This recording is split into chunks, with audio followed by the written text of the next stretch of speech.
Hello, I'm Brittany. This is Merlin, and welcome to Gaywatch, where we watch and read gay things. I'm very, very excited to be continuing through book 2 of The Captive Prince, which is called Prince's Gambit.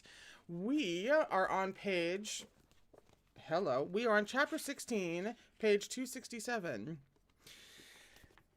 And we actually have a little bit more than usual to read today, so I will do my best to just get through the rest of the opening spiel and just begin, because we have just a few more pages than usual in order to actually get through chapter 19. So please no spoilers in the comments, because there are always plenty of new readers who are joining us, and they of course do not want to be spoiled. I have read this several times, but it has been a second, so I'm forgetting that stuff every now and then, but I do remember by and large like how everything went. So that is the vibe. We usually take a break about halfway through. We read for a couple of hours, so we usually break for somewhere around 4, and I do my best to keep that under 10 minutes. So,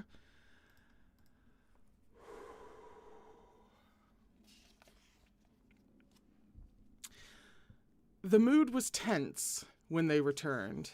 The men were on edge, surrounded by the regent's banners. An hour was no time at all to make preparations. No one liked it.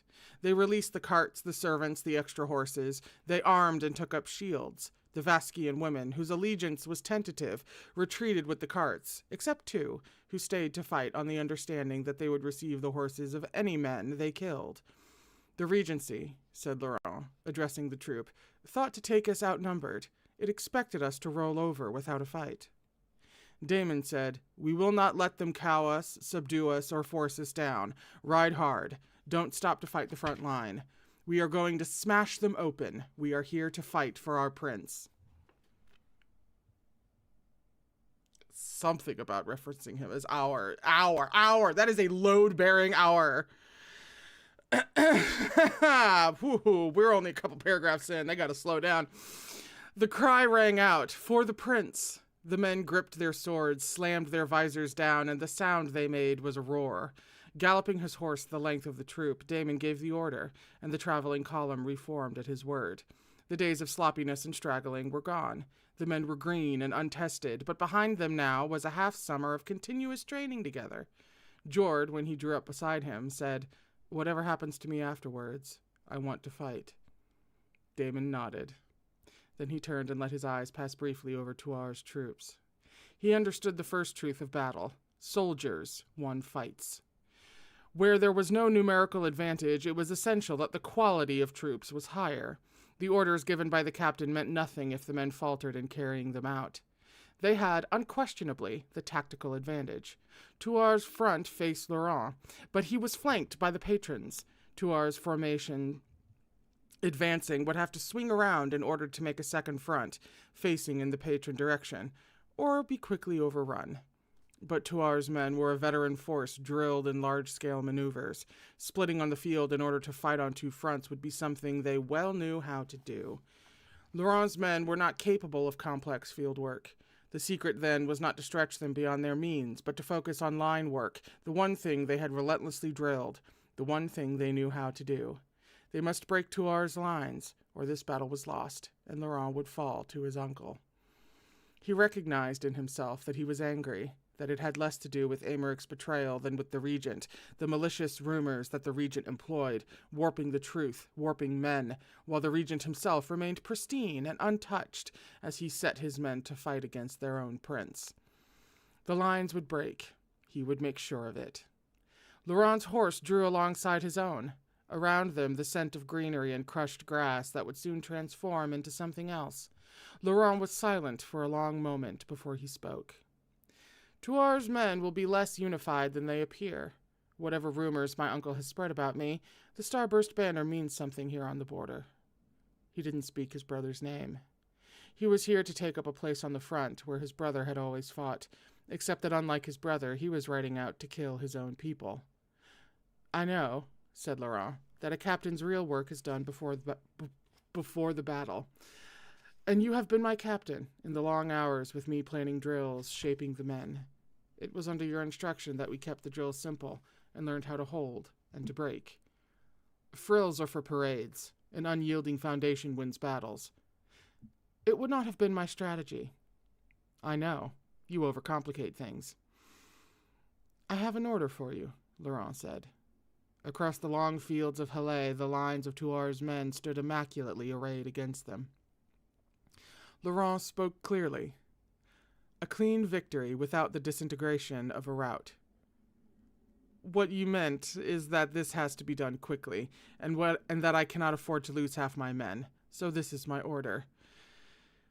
When we are inside their lines, you and I will hunt out the leaders of this fight. I will take Guillaume, and if you get to him before I do, said Laurent, kill Lord Toire. What? Said Damon. Each word was precise. That is how Achielans win wars, isn't it? Why fight the whole army when you can just cut off the head?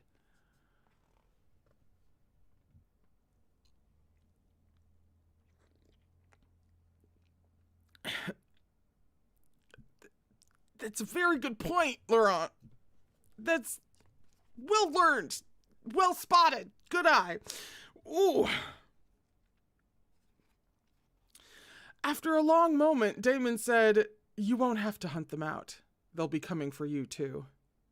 Then we'll have a swift victory. I meant what I said. If we sleep tonight inside the walls of Ravenel, in the morning I will take off the collar from around your neck. This is the battle you came here to fight. They didn't have an hour. They had barely half of that, and no warning. Tuar's hope being to reverse their advantage of position with surprise. But Damon had seen Varetians ignore parley before, and was waiting for it. And Laurent was, of course, harder to surprise than most men realized. The first sweep across the field was smooth and geometric, as it always was. Trumpets blared, and the first large-scale movements began. Tuar, attempting to swing, was confronted by Laurent's cavalry, riding straight for him. Damon called the order, hold, even and steady. Formation was all. Their own lines must not disunite in the zeal of the escalating charge. Laurent's men held their horses to a canter, hard-reined, though they tossed their heads and wanted to break to a gallop, the thunder of hooves in their ears and rising, their blood up, the charge catching like a spark that makes racing fire. Hold. Hold. The shock of collision was like the smashing of boulders in the landslide at Nessen. Damon felt the familiar battering shoulder, the sudden shift in scale as the panorama of the charge was abruptly replaced by the slam of muscle against metal, of horse and man impacting at speed. Nothing could be heard over the crashing, the roars of men, both sides warping and threatening to rupture, regular lines and upright banners replaced by a heaving, struggling mass. Horses slipped, then regained their footing. Others fell, slashed or speared through. Don't stop to fight the front line, Damon had said. He killed, his sword shearing, shield and horse a ram, pushing in and further in, opening a space by force alone for the momentum of the men behind him. Beside him a man fell to a spear in the throat, to his left an equine scream as Rocher's horse went down. In front of him, methodically, men fell and fell and fell. He split his attention. He swept a sword cut aside with his shield, killed a helmed soldier, and all the while flung out his mind, waiting for the moment when Tuar's lines split open. The most difficult part of commanding from the front was this, staying alive in the moment, while tracking in his mind, critically, the whole fight. Yet it was exhilarating, like fighting with two bodies, at two scales. He could feel Tuar's force beginning to give way, feel his lines buckling, the charge near to gaining ascendancy, so that living men must get out of the way or find death. They would find death. He was going to carve up Tuar's force and hand it to the man he was challenging. He heard Tuar's men give the call to regroup. Break the lines. Break them. He set out his own call for Laurent's men to reform around him. A commander, shouting, could expect to be heard by, at best, the man next to him, but the call was echoed in voices, then in horn blasts, and the men who had practiced this maneuver outside Nessen over and over came to him in perfect formation, with the majority of their number intact. Just in time for Tuar's still struggling force around them to be rocked sideways by the impact of a second patron charge. The first rupture, a sharp burst of chaos. He was aware of Laurent alongside him. He could not be unaware.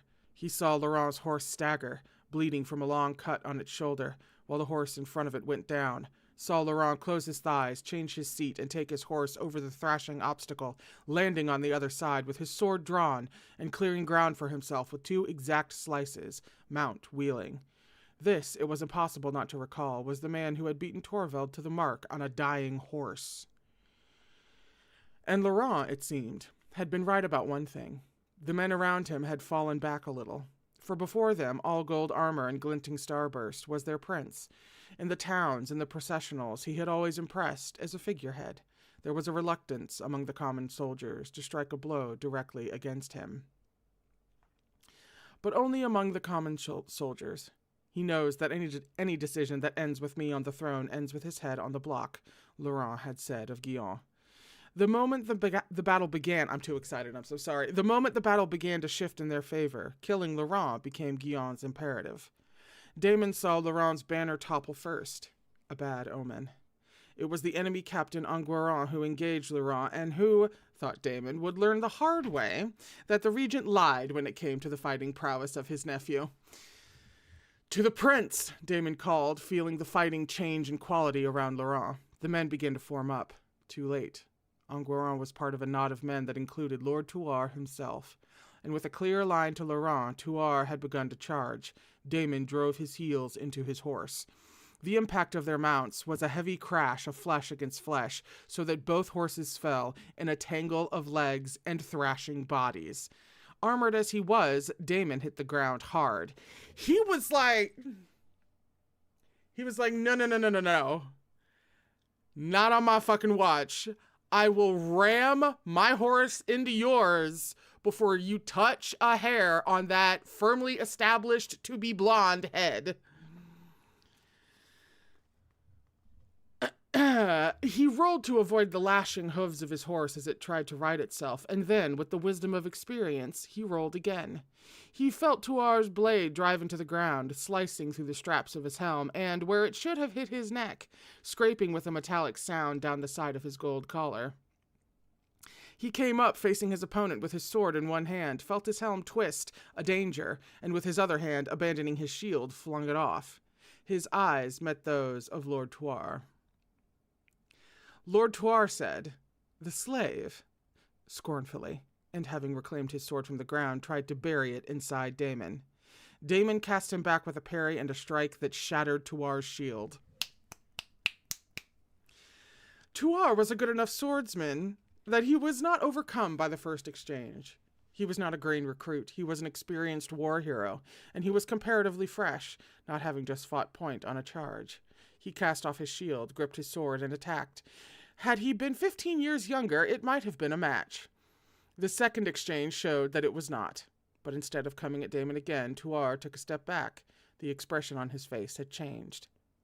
It was not, as it might have been, a reaction to the skill he faced, or the way that a man looks when he thinks that he has lost a fight. It was the dawning of disbelief and of recognition. "I know you," said Lord Touar, in a sudden jagged voice, as though memory had been ripped from him. He threw himself into the attack. Damon, shock-emptied, reacted by instinct, parrying once, then spearing from below, where Touar was wide open. "I know you," Touar said again. Damon's sword went in, and instinct pushed forward and drove it in further. "Damianos," Touar said, "Prince Killer." It was the last thing he said. Damon pulled the sword out. He took a step back. He became aware of a man drawn alongside them, frozen in stillness even in the midst of battle, and knew that what had just happened had been seen and overheard. He turned, the truth on his face. Stripped bare, he could not hide himself in that moment. Laurent, he thought, and lifted his gaze to meet the eyes of the man who had witnessed the last words of Lord Touar. It wasn't Laurent. It was Jord. He was staring at Damon in horror, his sword lax in his hand. "No," said Damon, "it's not." The final moments of the battle faded around Damon as he came to full comprehension of what Jord was seeing, of what Jord, for the second time that day, was seeing. "Does he know?" said Jord. He had no chance to answer. Laurent's men were swarming over Touar's standard, toppling the banners of Ravenel. It was happening. Ravenel's surrender spreading out from its defeated center, and he was swept up in a surge of men as the triumphant chant broke out in men's voices, "Hail to the prince!" And, closer to, his own name repeated, "Daemon! Daemon!"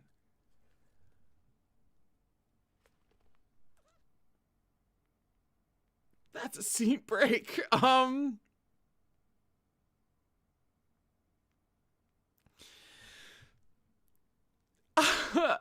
I do not remember Jord finding out, little Lord Jord finding out in this way. Also, this poor man, can we just, the battle's over, can we just quietly escort George to, like, a very nice bed somewhere and just put him to rest for, like, a couple of weeks? Like, please, please, can we get this poor man a break? On the same day, he finds out that the twink he's in love with is one of the top 10 anime betrayals. Now, number 2 on the anime betrayal list is the guy who took over as captain, who they think has been nailing Laurent the whole time. Jesus. Oh, right? Shout out for Jord, man. Pour one out for Jord. This poor dude. Also, hello, Janae. Hello, dear. How are you? We love Janae. Go subscribe to her channel. She's Janae Henning. Oh, Wayfarer, you chose a hell of a time to show up. Woo, okay. Amid cheers, he was given another horse, and he swung up into the saddle. His body was sheened with the sweat of the fight. The flanks of his horse were dark-stained. His heart felt as it had in the instant before the impact of the charge. Laurent reined in beside him, still astride the same horse, dried blood in a stripe along its shoulder. "Well, Captain," he said, "now we merely have to take an impregnable fortress." His eyes were bright. "Those who surrendered are to be well treated. Later they will be given the opportunity to join me. Set up what measures you see fit for the injured and the dead. Then come to me. I want us ready to ride for Ravenel within the half hour." Deal with the living. The injured were sent to the patron tents, with Pascal and his patron equivalents. All men would receive care. It would not be pleasant. The Venetians had sent 900 men and no physicians, not having expected a fight. Deal with the dead. It was usual for the victorious to take up their dead, and then, if they were magnanimous, allow the same dignity to the defeated side. But these men were all Venetians, and the dead from both sides should be treated equally. They should then ride for Ravenel without delays or hesitations. At Ravenel there would be, at least, the physicians Tuar had left behind. It was also necessary to preserve the element of surprise, for which they had worked so hard.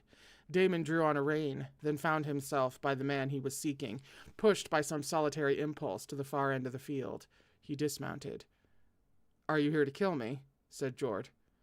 "No," said Daemon. There was a silence. They stood 2 paces apart. Jord had a knife drawn and held it low, a white-knuckled fist around the hilt.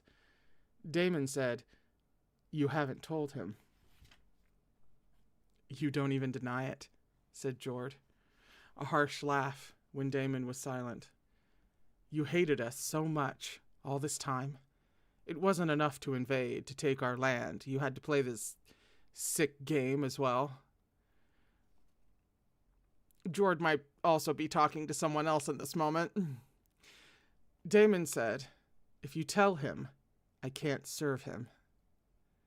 "Tell him," said Jord. "Tell him the man he trusts has lied, and lied again, has deceived him in the worst humiliation." "Oh, honey. Oh, sweetie." "I wouldn't hurt him," said Daemon, and heard the words drop like lead. "You killed his brother, then got him under you in bed." Put like that, it was monstrous. "It's not that way between us," he ought to have said, and didn't, couldn't. He felt hot, then cold. He thought of Laurent's delicate needling talk that froze into icy rebuff if Damon pushed at it. But if he didn't, if he matched himself to its subtle pulses and undercurrents, continued, sweetly deepening until he could only wonder if he knew, if they both knew, what they were doing. I'm going to leave, he said. I was always going to leave. I stayed only because, that's right, you'll leave. I won't allow you to wreck us. You'll command us to Ravenel, you'll say nothing to him. And when the fort is won, you'll get on a horse and go. He'll mourn your loss and never know. It was what he had planned. It was what, from the beginning, he had planned. In his chest, the beats of his heart were like sword thrusts. In the morning, said Damon. I'll give him the fort and leave in the morning. It's what I promised. You're gone by the time the sun hits the middle of the sky, or I tell him, said Jord. And what he did to you in the palace will seem like a lover's kiss compared with what will happen to you then. Jord was loyal. Damon had always liked that about him. The steadfast nature that reminded him of home. Strewn around them was the end of the battle, victory marked by silence and churned grass. He'll know, Damon heard himself say. When word of my return to Achielos reaches him, he'll know. I wish you would tell him then that You fill me with horror, said Jord. His hands were tied on his knife, both his hands now. Captain, a voice called. Captain! Damon's eyes were on Jord's face. That's you, Jord said.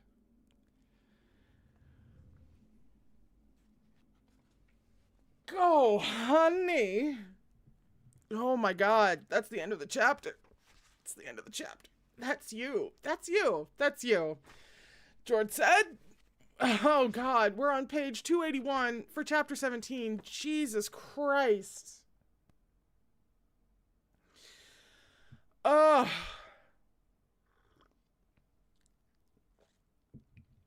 Like, obviously, I would have loved Jord on all of my, rereads and stuff. But I always, entirely forget him, basically. Like, I remember that there's, an affair with, Jord and Amaric, although I always forget their names. But,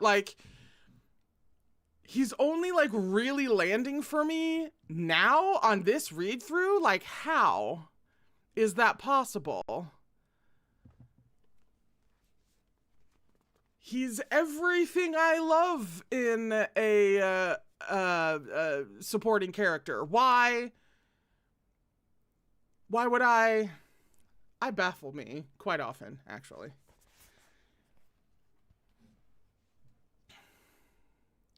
Hand hard on Anguiran's arm, Damon dragged the injured captain of Ravenel's troops into one of the round patron tents on the edge of the battlefield, where they waited for Laurent. My hair has been attacking me on stream these past few times, and, I don't know what to do about it, other than, cut my hair short, like my wife, but dear God, that would not be a good look for me. Anyway,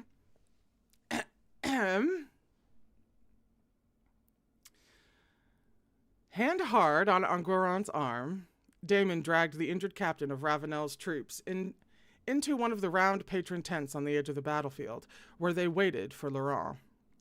If Damon was rougher than he needed to be, it was because he didn't approve of this plan. Hearing it described, he'd felt as though his body was under a weight, a hard pressure. Now he released Anguiran in the tent and watched him get to his feet without helping him. Anguiran had a wound in his side that still leaked blood. Laurent, entering the tent, pulled off his helm, and Damon saw what Anguiran saw, a golden prince with his armor covered in blood, his hair sweat-dampened, his eyes unsparing. The wound in Anguiran's side had come from Laurent's blade. The blood on Laurent's armor was Anguiran's. Laurent said, "Get on your knees." Anguiran fell to his knees in a clank of armor. "Your Highness," he said. "You address me as your prince," said Laurent. Nothing had changed. Laurent was no different than he'd always been. The mildest comments were the most dangerous. Anguirand seemed to realize it. He stayed on his knees, his cape pooling around him. A muscle moved in his jaw, but he didn't lift his eyes. My loyalty was to Lord Tuar. I served him for 10 years, and Guion had the authority of his office and of your uncle. Guion does not have the authority to remove me from the succession, nor, it transpires, does he have the means. Laurent's eyes passed over Anguirand, his bowed head, his injury, his Veretian armor with its ornate shoulder-piece. We are riding for Ravenel. You are alive because I want your loyalty. When the scales fall from your eyes about my uncle, I will expect it. Anguirand looked up at Daemon.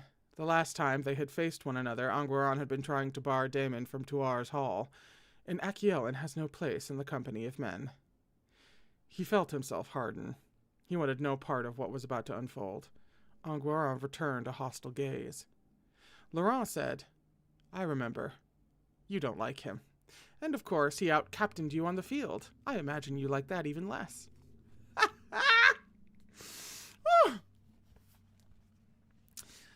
You'll never get inside Ravenel, Anguirand said, flatly.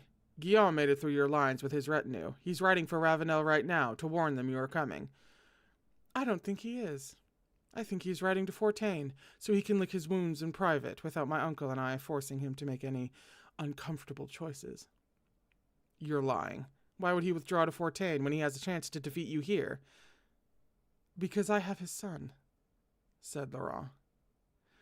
Anguirand's eyes flew to Laurent's face. Yes, Aymeric, trussed and tied and spewing pretty venom. I see. So you need me to get inside Ravenel. That is the real reason I am alive. You expect me to betray the people I have served for 10 years. To get inside Ravenel? My dear Anguirand, I'm afraid you are quite mistaken. Laurent's gaze traveled over Anguirand again, his blue eyes cold.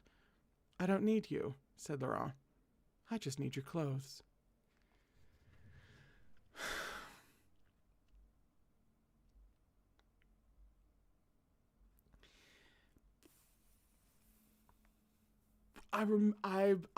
You know, it's funny. I remember there being more with Aymeric.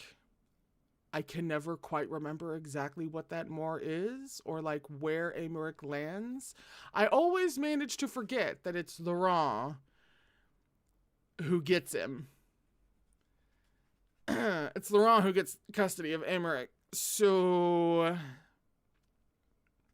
yeah. You'd think I'd remember that, wouldn't you? But no. That was a scene break, by the way. Shit's starting to happen. So,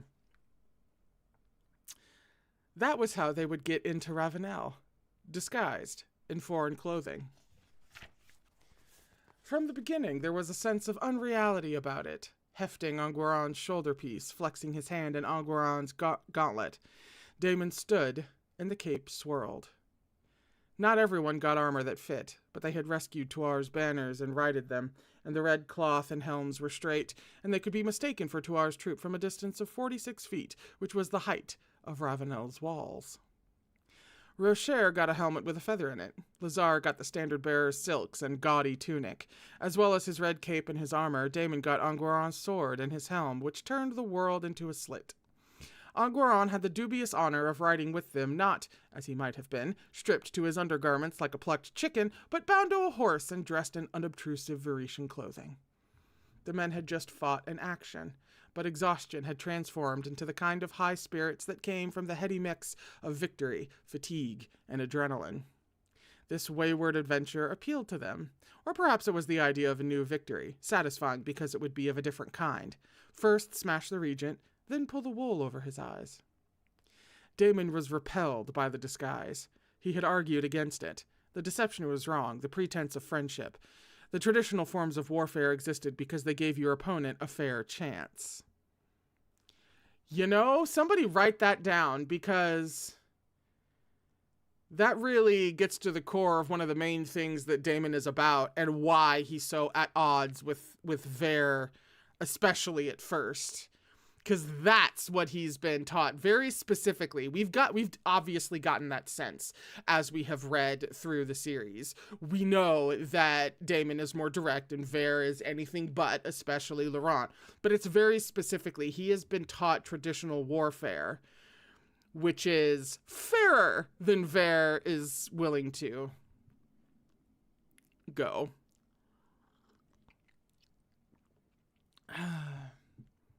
This gives us a fair chance, Laurent had said.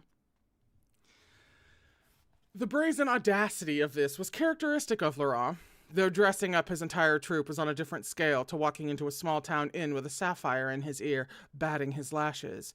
It was one thing to disguise yourself, another to force your whole army to do it. Daemon felt trapped by the ornate deception. Daemon watched Lazar struggling into his tunic. He watched Rocher compare the size of his feather with that of one of the patron men. His father, Daemon knew, would not recognize today's escapade as a military action, but would scorn it as dishonorable, unworthy of his son. His father would never have thought of taking Ravenel like this, disguised, without bloodshed, before midday the next day. That kind of came out of nowhere and clocked you in the face, didn't it? He wrapped the reins around his fist, dug his heels into his horse. They sailed in through the first set of gates, with Daemon's shoulder-piece winking. At the second set of gates, a soldier on the walls waved a banner from side to side, signaling the portcullis open, and at Daemon's order, Lazar waggled their own banner around in answer, while Anguiron jerked, gagged, in the saddle. It should have felt daring, intoxicating, and he was dimly aware that the men were experiencing it like that they had enjoyed the long ride that he had hardly registered.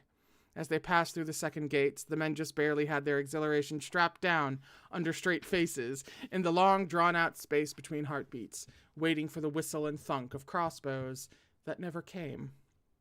As the heavy latticed iron beetled above their heads, Daemon found himself wanting it, wanting disruption, a cry of outrage or of challenge, wanting it as a release to this feeling. Traitor, stop. But none came. Of course it didn't. Of course the men of Ravenel welcomed them, believing them to be friends. Of course they trusted in the face of a deception, leaving themselves wide open. He forced his mind to the task. He was not here to hesitate. He knew this fort. He knew its defenses and its pitfalls. He wanted it locked down. As they breached the walls, he sent men to the battlements, to the storehouses, to the spiral staircases that gave access to the towers. The main force reached the courtyard. Laurent drove his horse up the steps and crested the dais, his golden head arrogantly bare, his men taking up the central position in the great hall behind him. No doubt now who they were, as blue pennants unfurled and Tuar's banners were thrown aside. Laurent wheeled his horse, and its hooves rang on the smooth stone. He was fully exposed, a single bright figure at the mercy of any arrows pointing downwards from the battlements. There was a moment when any soldier of Ravenel might have cried out, "Treachery! Sound the horn!" But by the time that moment came, Daemon had men everywhere. And if one of Ravenel's soldiers reached for a blade or a crossbow, there was a sword tip in place to persuade him to put it down. Blue surrounded red. Daemon heard himself call in a ringing voice, "Lord Tuar is defeated at Hallé. Ravenel is under the protection of the Crown Prince." That's another scene break.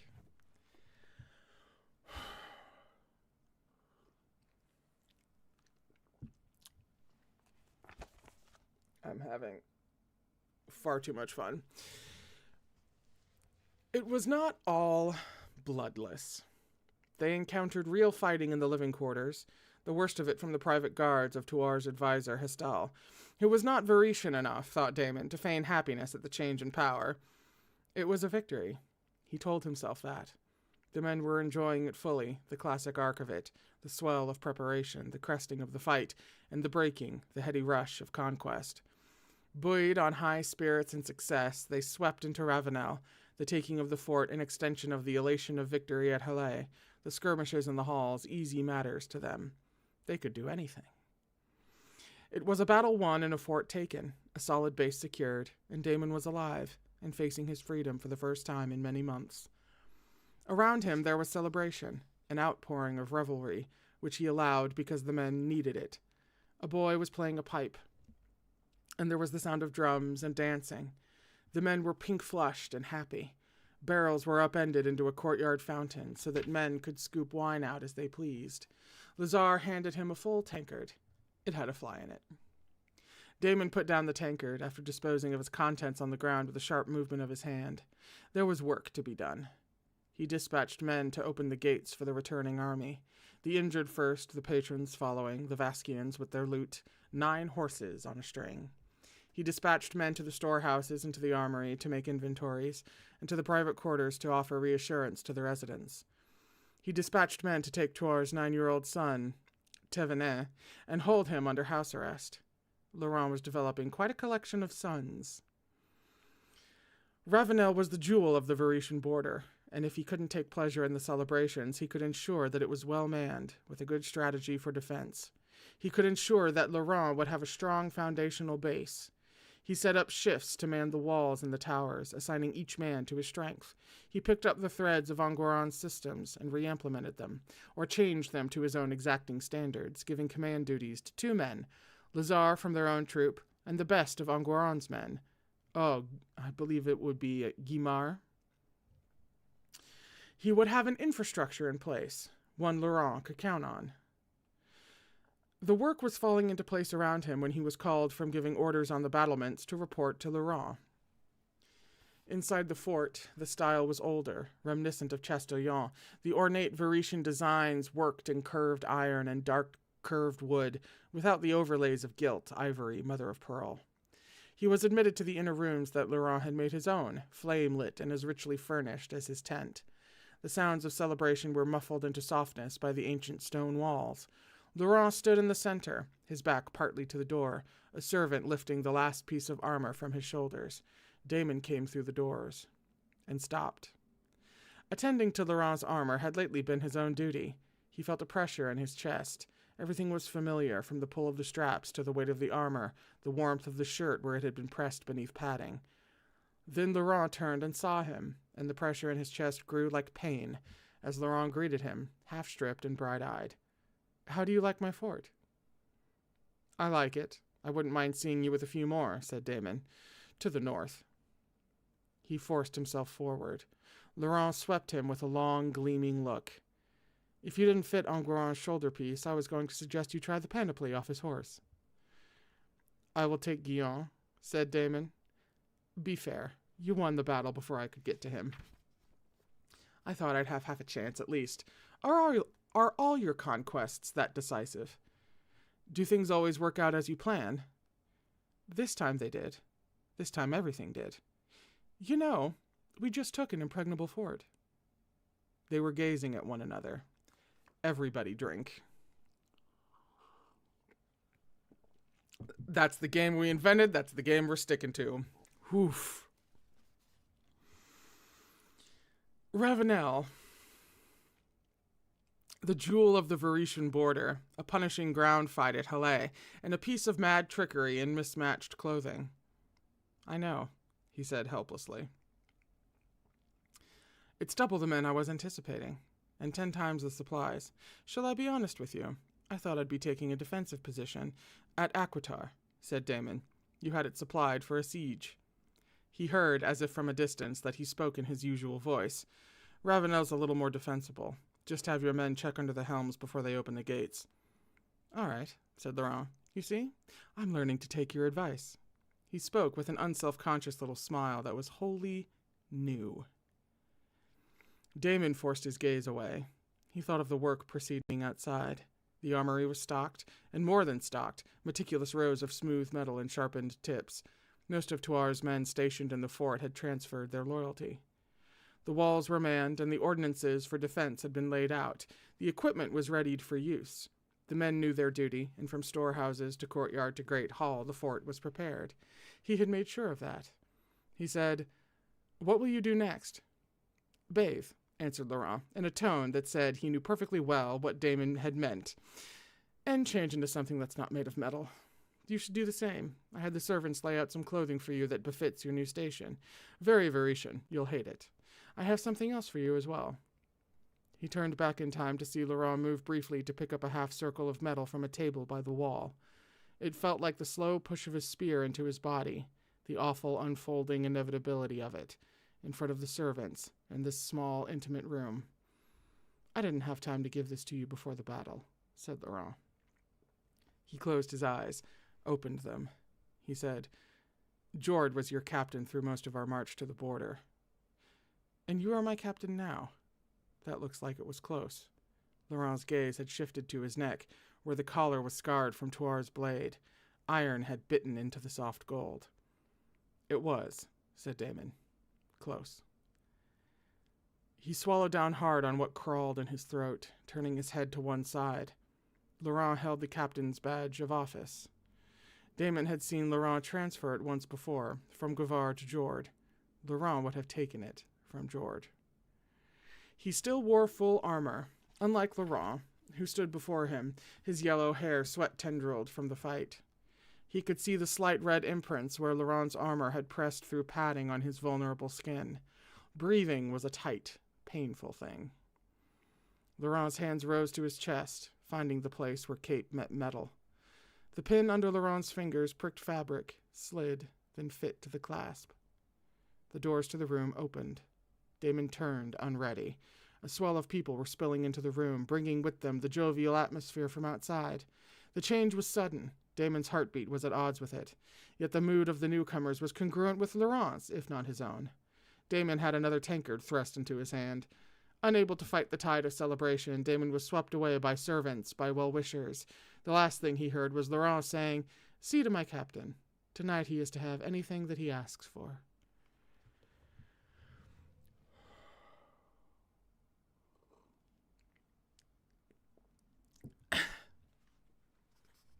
It's a scene break. Scene break.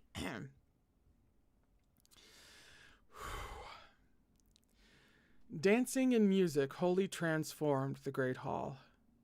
People in clusters laughed and clapped enthusiastically out of time with the music, rosily drunk because the wine had preceded the food, which was only now being brought. The kitchens had rallied. The cooks cooked, the attendants attended. Nervous at first over the change in occupancy, the household staff had settled, and duty was transforming into willingness. The prince was a young hero, coined in gold. Look at those eyelashes, look at that profile. The commons had always loved Laurent. If Lord Tuar had hoped for the men and women of his fort to resist Laurent, he had wished in vain. It was more like the commons rolled over and waited to be rubbed on the belly. Damon entered, resisting the urge to tug on his sleeve. He had never been so overlaced. His new status meant an aristocrat's clothing, which was harder to put on and take off. Dressing had taken almost an hour, and that was after bathing and all manner of attentions that had included trimming his hair. He had been forced to take reports and give orders over the heads of servants while they meticulously attended to his laces. The last report from Guimard was what now had him scanning the crowd. He'd been told that the small retinue that had ridden in with the last of the patrons was that of Torvald, Prince of Patras. Hey! Torvald was here accompanying his men, though he had not taken part in the fight. Damon moved through the hall, with Laurent's men congratulating him on all sides, a slap on the back, a clasp of his shoulder. His eye stayed fixed on the yellow head at the long table, so that it was almost a surprise when he found the knot of patrons elsewhere in the room. It should be patrons. I realize what I'm doing there. I apologize heavily. The last time Damon had seen Torvald, he had been murmuring sweet nothings to Laurent on a darkened balcony, with the night flowers, jasmine and frangipani blooming in the garden window.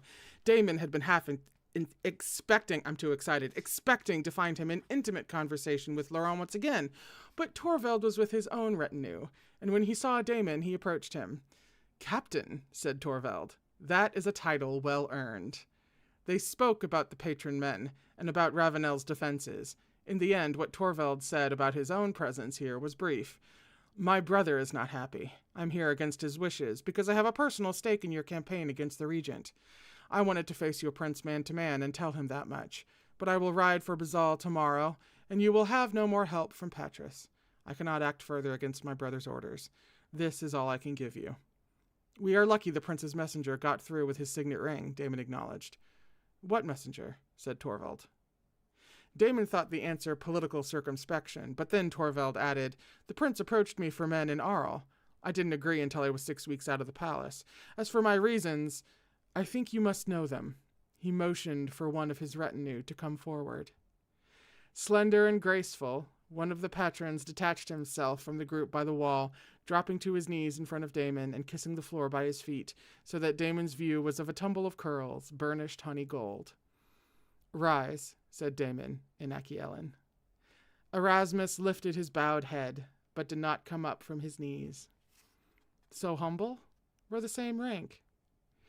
"This slave kneels for a captain." "I am a captain through your help. I owe you a great deal." Shyly, after a pause, "I told you that I would repay you. You did so much to help me in the palace, and—" Erasmus hesitated, looking over at Torvald. When Torvald nodded that he should speak, he lifted his chin uncharacteristically. "And I didn't like the regent. He burnt my leg." Torvald gave him a proud look, and Erasmus flushed and made obeisance again with perfect form. Damon repressed another instinct to tell him to stand up. It was odd that the usual manners of his homeland should feel so strange to him. Perhaps it was just that he had spent several months in the company of pushy, forward pets and unpredictable Varetian free men. He looked at Erasmus, the demure limbs and the lowered lashes. He had bedded slaves like this, as pliant in bed as they were out of it. He remembered enjoying it, but the memory was distant, as though it belonged to someone else. Erasmus was pretty, he could see that. Erasmus, he recalled, had been trained for him. He would be obedient to every order, and to it every whim, willingly. Damon turned his eyes to Laurent. A picture of cool, difficult distance confronted him. Laurent sat in brief conversation, wrist balanced on the edge of the great table, fingertip resting on the base of a goblet. From the severe, straight-backed posture to the impersonal grace of his cupped yellow head, from his detached blue eyes to the arrogance of his cheekbones, Laurent was complicated and contradictory. And Damon could look nowhere else.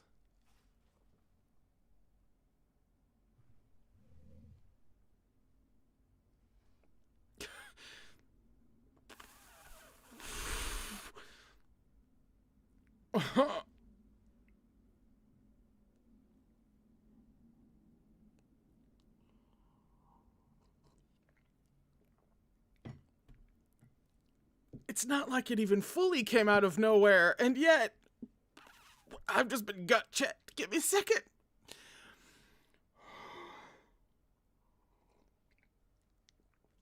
Ooh.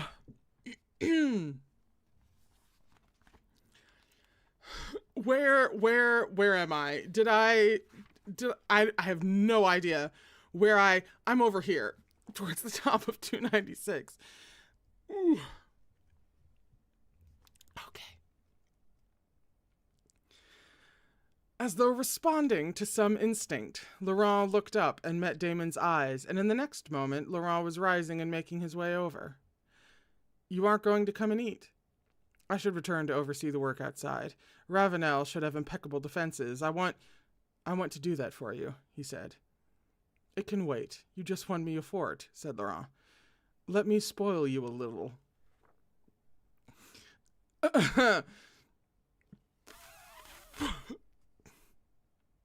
I've read this before. You would... They stood by the wall, and as Laurent spoke, he leaned a shoulder against the contoured stone. His voice was pitched for the space between them, private and unhurried.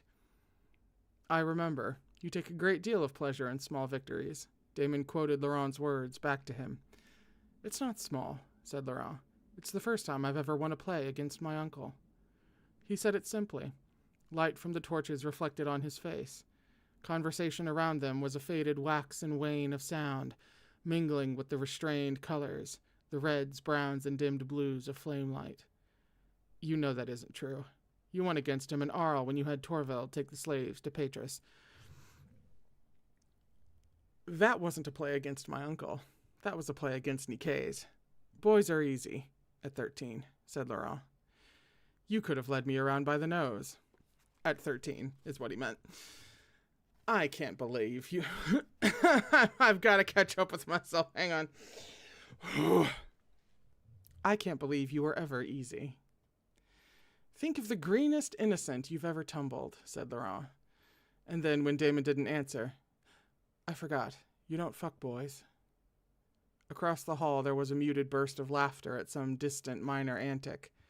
The hall was a hazy background of sounds and shapes. The light was a warm torch glow. Damon said, "Men, sometimes. In the absence of women. When I want them. If I'd known that, I might have felt a frisson of danger lying next to you." "You did know that," said Damon. There was a pause. Laurent pushed himself away from the wall eventually. "Come and eat," Laurent said.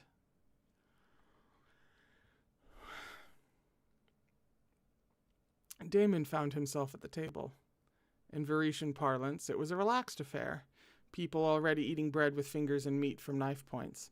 But the table was arrayed with the best the kitchens could provide at short notice.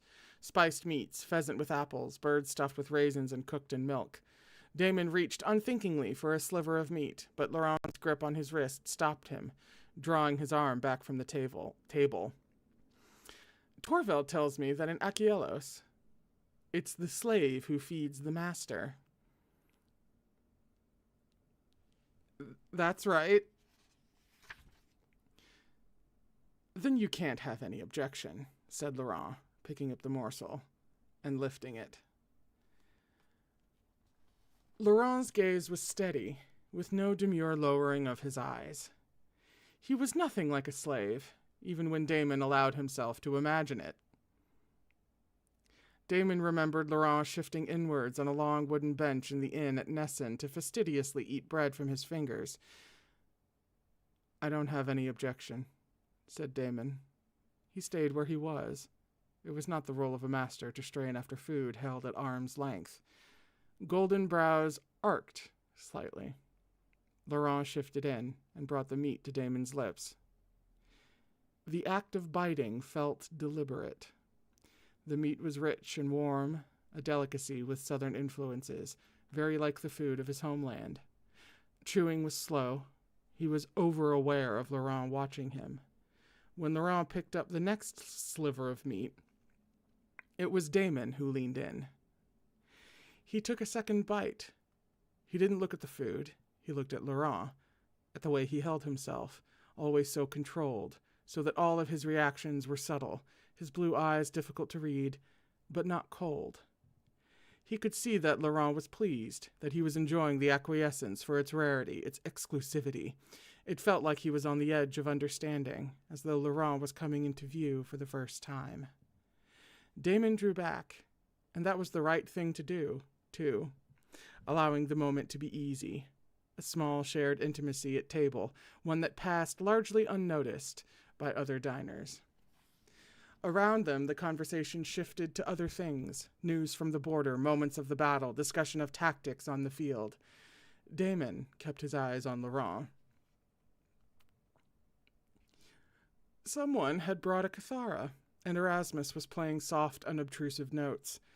In Achielan performances, as in all things Achielan, restraint was prized. The overall effect was one of simplicity. In the quiet between songs, Damon heard himself say, "Play the conquest of... Arsaces? Arsaces? Oh god, it could be either, crap." Speaking the request to the boy without thinking. In the next moment, he heard the first familiar stirring notes. The song was old. The boy had a lovely voice. Notes pulsed, winding through the hall. And though the words from his homeland would be lost on the Venetians, Damon recalled that Laurent could speak his language. We have song lyrics. They are surely gods who speak to him with steady voices. A glance from him drives men to their knees. His sigh brings cities to ruin. I wonder if he dreams of surrender on a bed of white flowers. Or is that the mistaken hope of every would-be conqueror? The world was not made for beauty like his.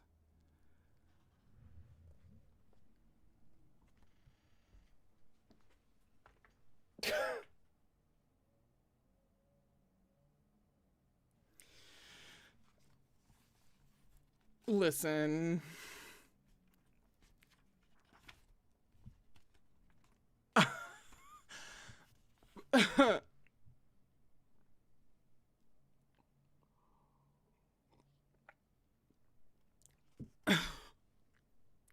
random choice came to him all of a sudden. Who can say why?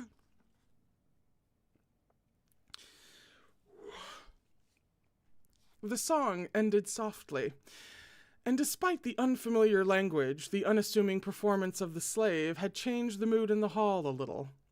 There was a smattering of applause. Damon's attention was on Laurent's ivory and gold coloring, the over-fine skin, the last traces of bruising from where he'd been tied up and hit. Damon's gaze traveled, inch by inch, taking in the proud lift of his chin, the uncooperative eyes, the arch of his cheekbone, and dropping back down to his mouth. His sweet, vicious mouth. The pulse of desire, when it came, was a throb that reformed blood and flesh and transformed awareness. He stood, unthinking. He left the hall, walking out into the great courtyard.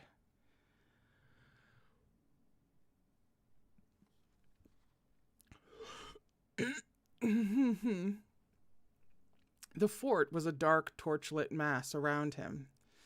The walls were now manned by their own men, and the occasional shout came from the sentries on its walls, though tonight every gate lamp was lit, and sounds mingled, laughter and raised voices flowed from the direction of the great hall.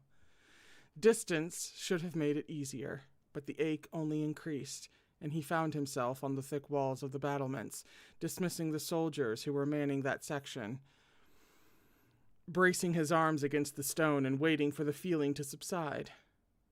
He would leave. It was for the best that he would leave.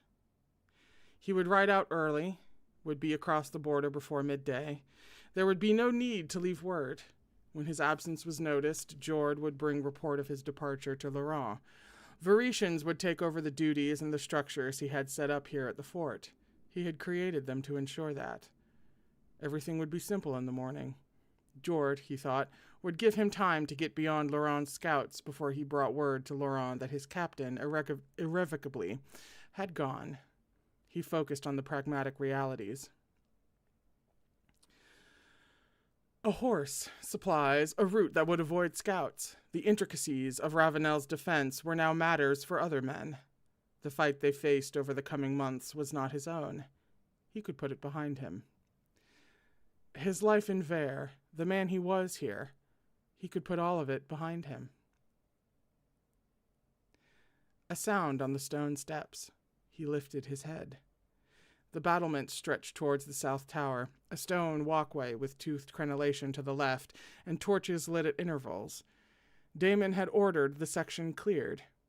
Cresting the circular stone stairs was the only person who could have disobeyed that command.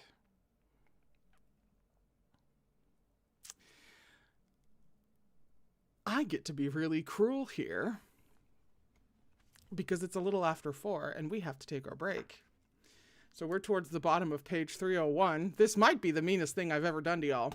We're towards the end of page 301. I'll be back in just a few minutes with the second half of this. So I'll see you in a couple minutes. All right. I'll be back. I'm going to go. I have things to, I'll be back very soon. Short break. I'll be right back.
So sorry. My fault.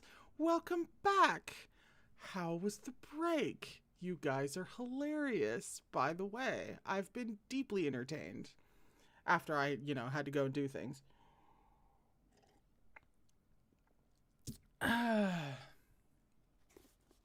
So, I get to enjoy this, all right? I literally never get to know things that you don't about anything that happens, like, ever. So, I get to choose the moments where I leave y'all hanging with no effect on myself whatsoever. Because God knows I can't wait for anything. I'm impatient as hell. If I hadn't, have already, read this whole series, you know me. I get to parts like this, and do I take a break? No. Anyway.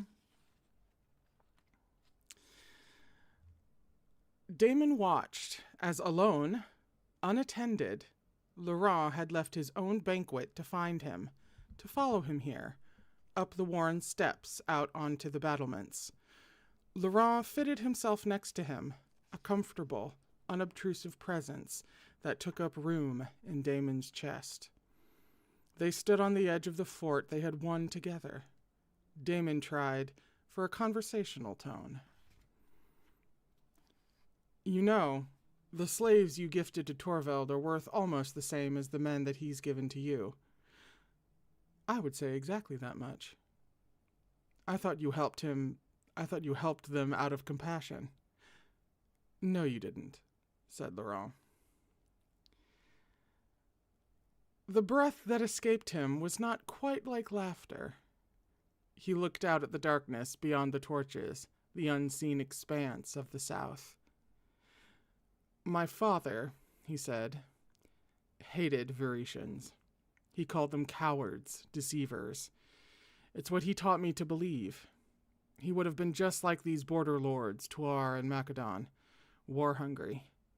I can only imagine what he would have thought of you. He looked over at Laurent. He knew his father's nature, his beliefs. He knew exactly the reaction that Laurent would have provoked if he'd ever stood before Theomedes at Ios. If Damon had argued for him, had tried to make him see Laurent as he would not have understood. You fight them. You don't trust them. He'd never stood against his father for anything. He'd never needed to, so closely had their values aligned. Your own father would be proud today. That I picked up a sword and put on my brother's ill-fitting clothes, I'm sure he would be, said Laurent. You don't want the throne, Damon said after a moment, his eyes passing carefully over Laurent's face. I want the throne, said Laurent. Do you honestly think, after all you've seen, that I'd shy from power or the chance to wield it? Damon felt his mouth twist. No. No. His own father had ruled by the sword. He had forged Achielos into one nation and used the new might of that country to expand its borders, fiercely proud. He had launched his northern campaign to return Delpha to his kingdom after 90 years of Viretian rule, but it was not his kingdom any longer. His father, who would never stand inside Ravenel, was dead. I never questioned the way my father saw the world. It was enough for me to be the kind of son he was proud of. I could never bring shame to his memory, but for the first time I realize I don't want to be his kind of king. It would have felt like dishonor to say it. And yet he had seen the village of Briteau, innocent of aggression, cut down by Achielan's swords.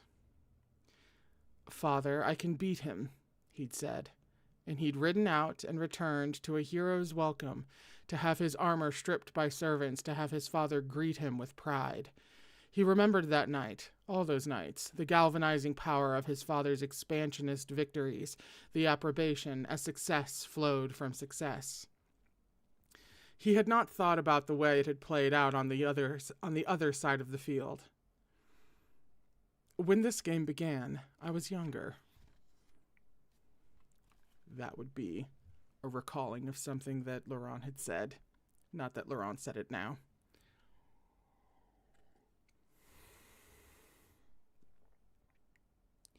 I'm sorry, said Damon. Laurent gave him a strange look. Why would you apologize to me? He couldn't answer, not with the truth. He said, I didn't understand what being king meant to you. What's that? An end to fighting. Laurent's expression changed, the subtle signifiers of shock imperfectly repressed, and Damon felt it in his own body, a new pull in his chest at the look in Laurent's dark eyes. I wish it could have been different between us. I wish I could have behaved to you with more honor. I want you to know that you will have a friend across the border, whatever happens tomorrow, whatever happens to both of us. Friends, said Laurent. Is that what we are?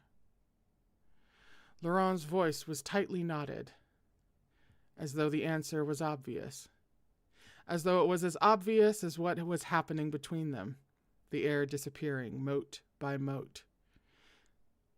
Damon said, with helpless honesty, Laurent, I am your slave.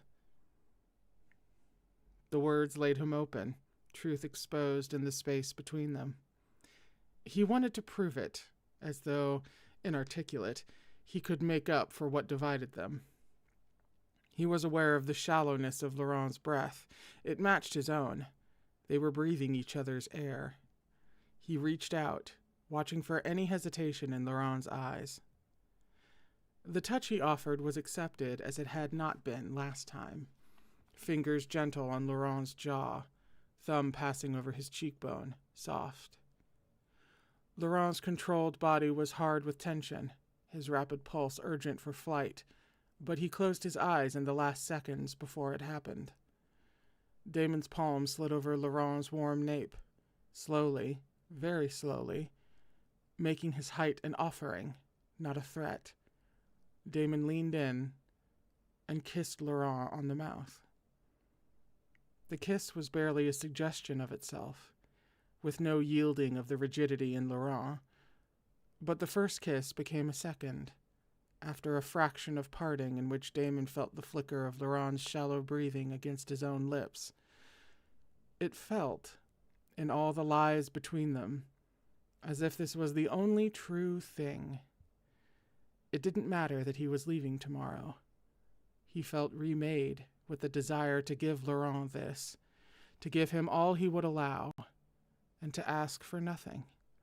This careful threshold, something to be savored, because it was all Laurent would let himself have. Your Highness. They broke apart at the voice, the burst of sound of nearby footsteps. A head was cresting the stone steps. Damon took a step backwards, his stomach twisting. It was Jord.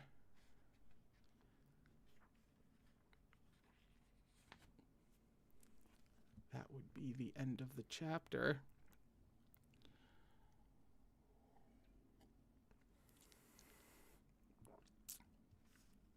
Indeed, that was very much a moment for hand-holding.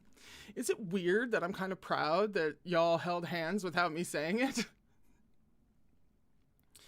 I didn't want to interrupt the moment, since I knew what was happening.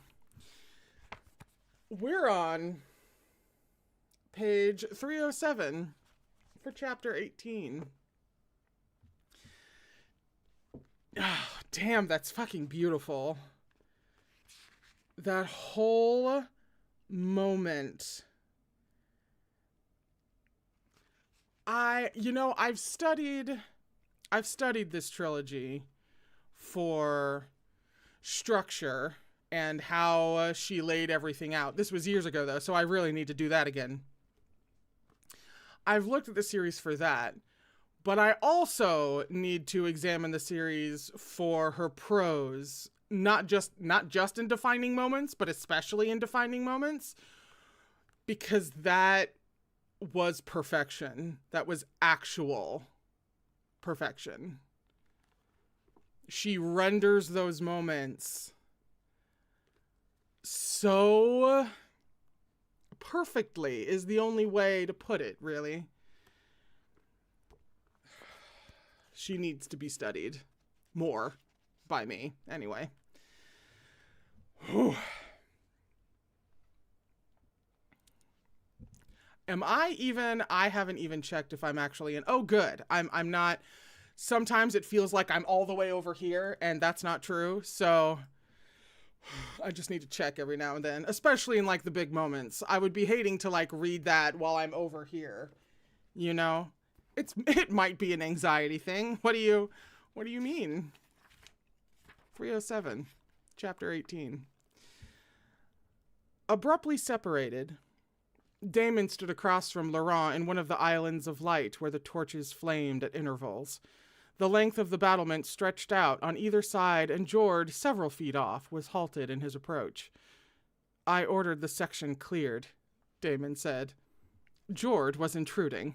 At home in Achielos, he'd only have had to glance up from what he was doing and ordered leave us, and the intrusion would be gone, and he could go back to what he had been doing. To what, gloriously, he had been doing. He'd been kissing Laurent, and that should not be interrupted.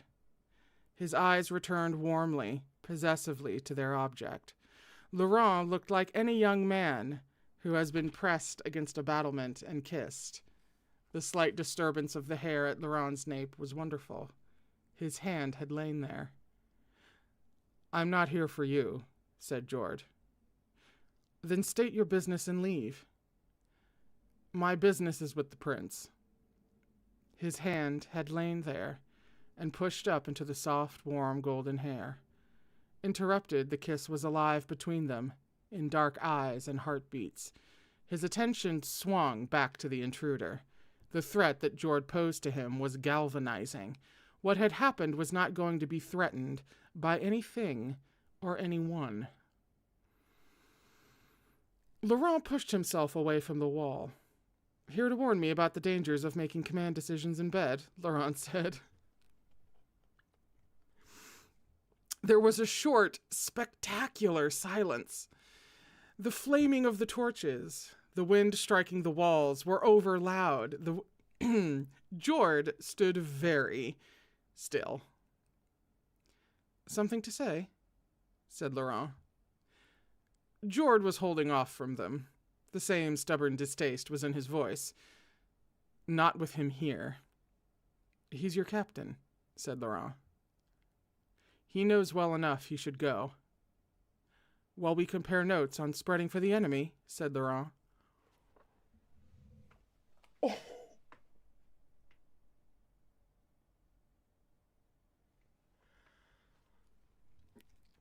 This silence was worse. "Oh, wow. Man found dead on the battlements at Ravenel. Shit."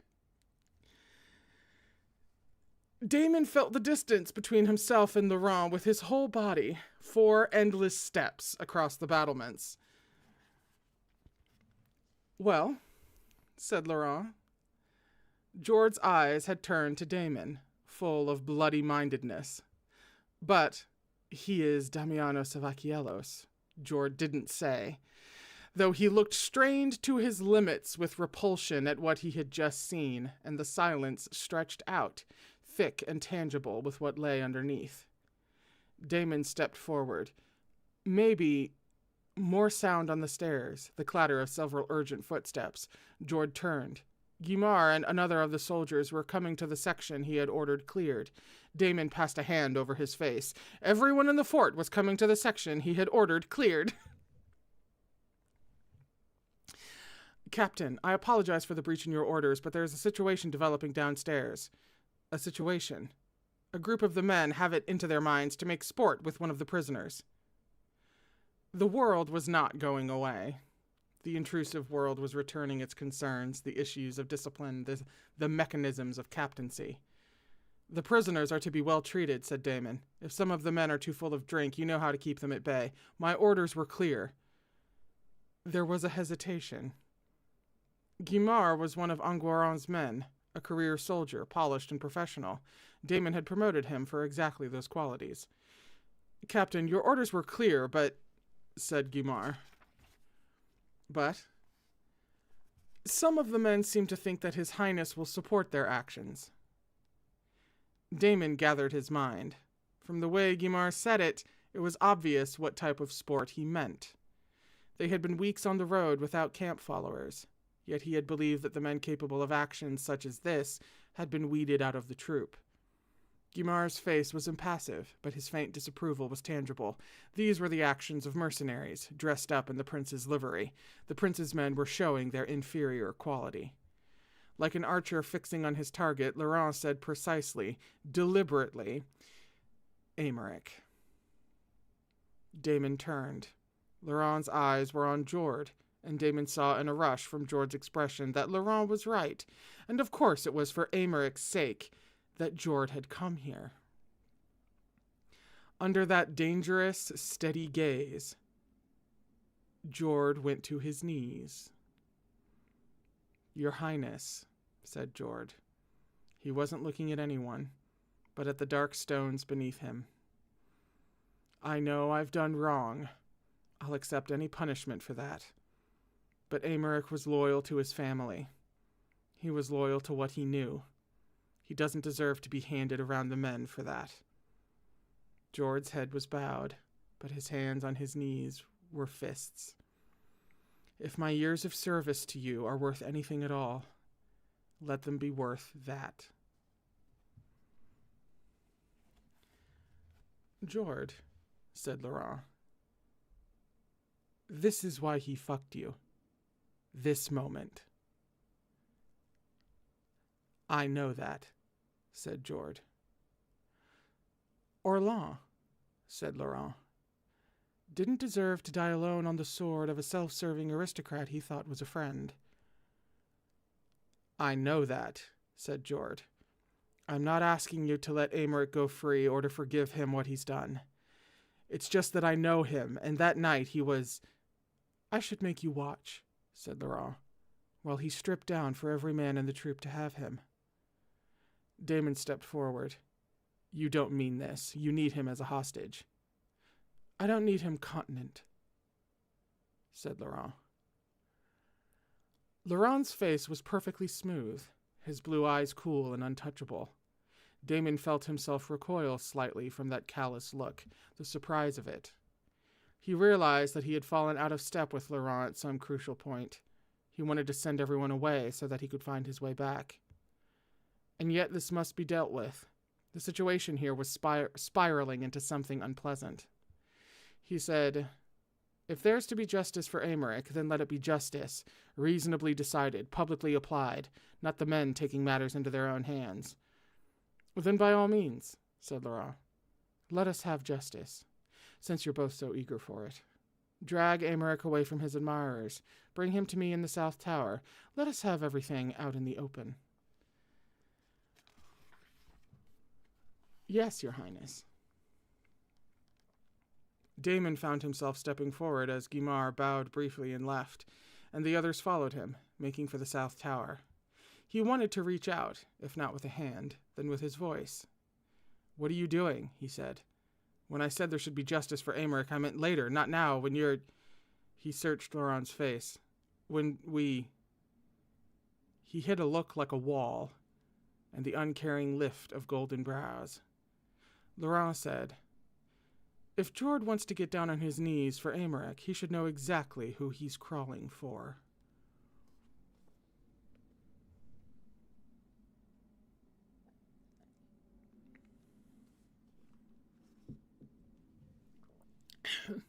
It's a scene break.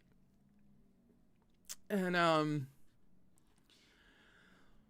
I tell you, one of the specific lines that has always stayed with me from my first read, one of the lines that I've never forgotten for whatever reason, knowing me and my capacity for forgetting things, is when Laurent says, this is why he fucked you, this moment.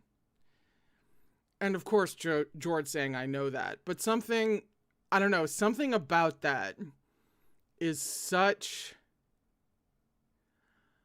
a moment in my brain.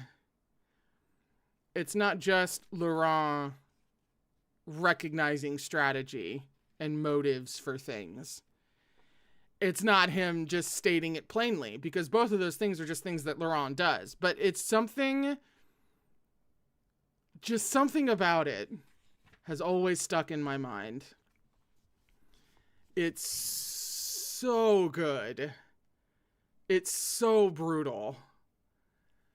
It hurts so much. And then it's not like I remember, he should know exactly who he's crawling for, which is another banger line. But if we're going to talk about banger Laurent lines, we'd be here all day. And we don't have time for that. The South Tower was crowned by a platform and a parapet pierced through, not with useful rectangular slits, but with slim, pointed arches, because this was Vert and there must always be some flourish. Below the platform was the room where Damon, Laurent, and Jord gathered, a small round space connected to the parapet by straight stone stairs. During a fight, during any attack on the fort, the room would be an assembling point for archers and swordsmen, but now it functioned as an informal guards room, with a stout wooden table and 3 chairs. The men who would usually be on watch, both here and above, had cleared out at Damon's orders. Laurent, supremely, puissant, I believe is how you pronounce that, ordered that not only Aymeric should be brought, but also refreshments. The food arrived first. Servants battled up to the tower laden with plates of meats and bread and pitchers of wine and of water. The goblets they brought were gold and carved with an image of a deer mid-hunt. Laurent sat in the high-backed wooden chair by the table and crossed his legs. Damon hardly supposed that Laurent was going to sit across from Aymeric with his legs crossed and make small talk. Or perhaps he was. He knew that expression. His sense of danger, highly attuned to Laurent's moods, told him that Aymeric was better off downstairs with a half-dozen men than he was up here with Laurent. Laurent's lids were smooth over a cool gaze, his posture straight-backed, his fingers poised on the rim of the goblet. I kissed him, thought Damon, the idea unreal here in this small circular stone room. The warm, sweet kiss had been broken in a moment of promise, the first slight parting of lips, the hint that Laurent had been on the cusp of allowing the kiss to deepen, though his body had been singing with tension. When he closed his eyes, he felt how it might have happened. Slowly, Laurent's mouth opening, Laurent's hands lifting hesitantly to touch his body. He would have been careful. So careful. Aymeric was dragged in by 2 guards. He resisted, his hands lashed behind his back, his arms gripped by his guards. He had been stripped of his armor. His undershirt was streaked with dirt and sweat and had hung partially open in a mess of laces. His curls looked more pulped than polished, and there was a cut across his left cheek. His eyes retained their defiance. There was an intrinsic antagonism in Aymeric's nature, Damon knew. He liked to fight.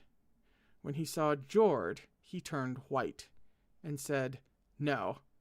His guard shoved him inside. "The loving reunion," said Laurent. When Aymeric heard that, he gathered his defiance to himself. The guards took up their hold again, roughly. Though his face was still white, Aymeric lifted his chin. "Have you brought me here to gloat? I'm glad I did what I did. I did it for my family, and for the South, I'd do it again." "That was pretty," said Laurent. "Now the truth."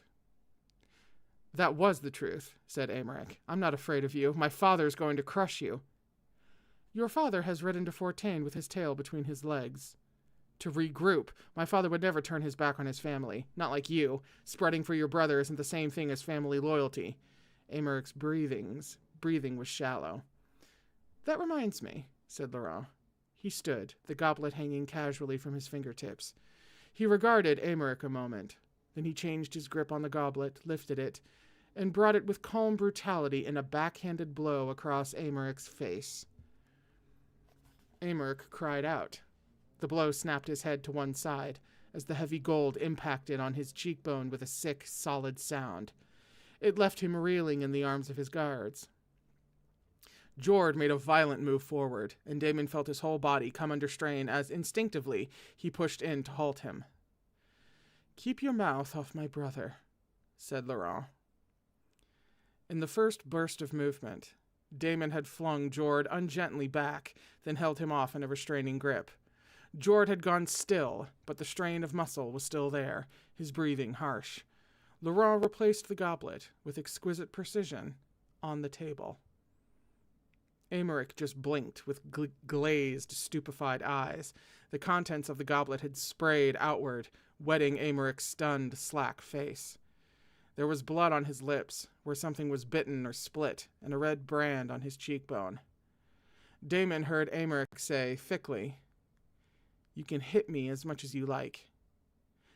"Can I? I think we're going to enjoy each other, you and I. Tell me what else I can do to you." "Stop this," said Jord. "He's just a boy. He's just a boy. He's not old enough for this. He's scared. He thinks you're going to wreck his family." Aymeric turned his bruised, bloody face to the words, in disbelief that Jord was defending him. Laurent turned to face Jord at the same time, his golden brows arcing. There was disbelief in Laurent's expression too, but it was colder, more fundamental. It took Damon a moment to understand why. Uneasiness swept over him as he looked from Laurent's face to Aymeric's and realized suddenly and for the first time how close Laurent and Aymeric were in age. There was 6 months difference between them at most. "I am going to wreck his family," said Laurent. "But it's not his family he's fighting for." "Of course it is," said Jord. "Why else would he betray his friends?" "You can't think of a reason." Laurent's attention had returned to Aymeric, drawing close to him so that they faced one another. Like a lover, Laurent smiled and touched a stray curl, tucking it behind Aymeric's ear.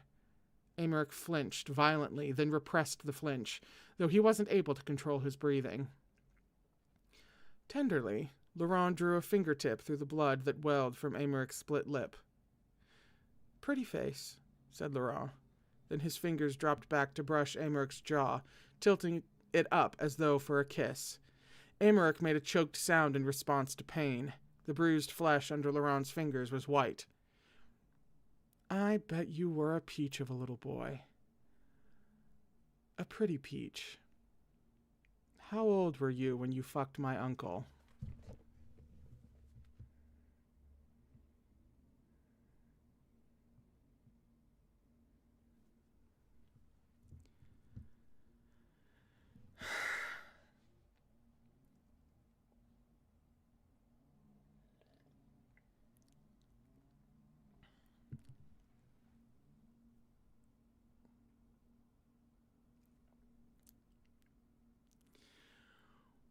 When they said they were the same age, it should have clicked. Actually, it should have clicked whenever Jord was like, of course he's fighting for his family. And Laurent was like, oh, you can't think of another reason. That's when it should have clicked. I've read this before several times. How did I forget this? How did... Fuck. Of course.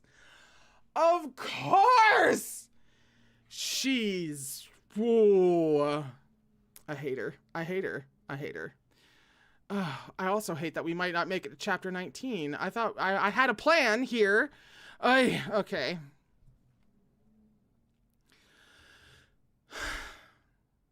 Damon went still. Everything in the tower went very still. As Laurent said, "Were you old enough to come?" "Shut up," said Aymeric. "Did he tell you you'd be together again if you just do this one thing? Did he tell you how much he missed you?"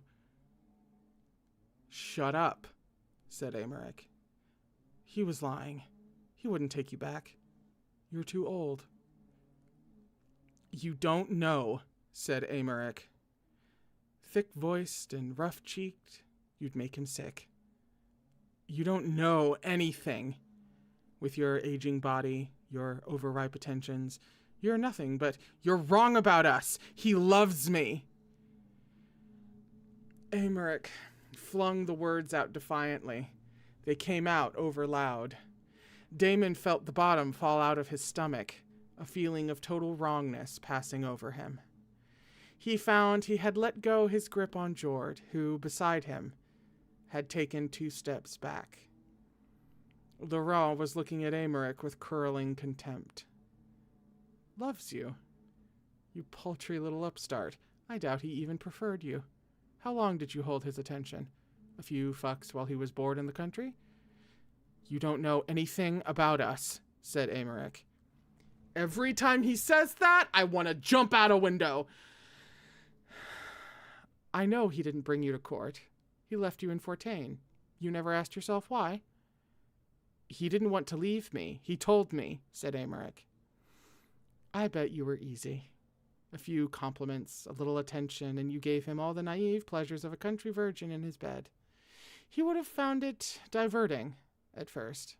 What else is there to do in Fortaine? But the novelty wore off. No, said Aymeric. You're pretty enough, and you were obviously hot for it, but used goods are not appealing unless they are something worth using. And the cheap wine you drink in a backwater tavern is not the kind that you serve at your own table, given choice. No, said Aymeric. My uncle is discriminating. Not like Jord, said Laurent. He'll take a middle-aged man's sloppy seconds and treat it like it's worth something. Stop it, said Aymeric. Why do you think my uncle asked you to whore yourself out to a common armsman before he deigned to touch you? That's what he thought you were good for, screwing my soldiers. And you couldn't even do that right.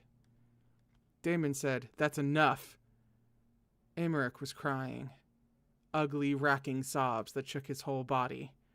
Jord was ashen-faced.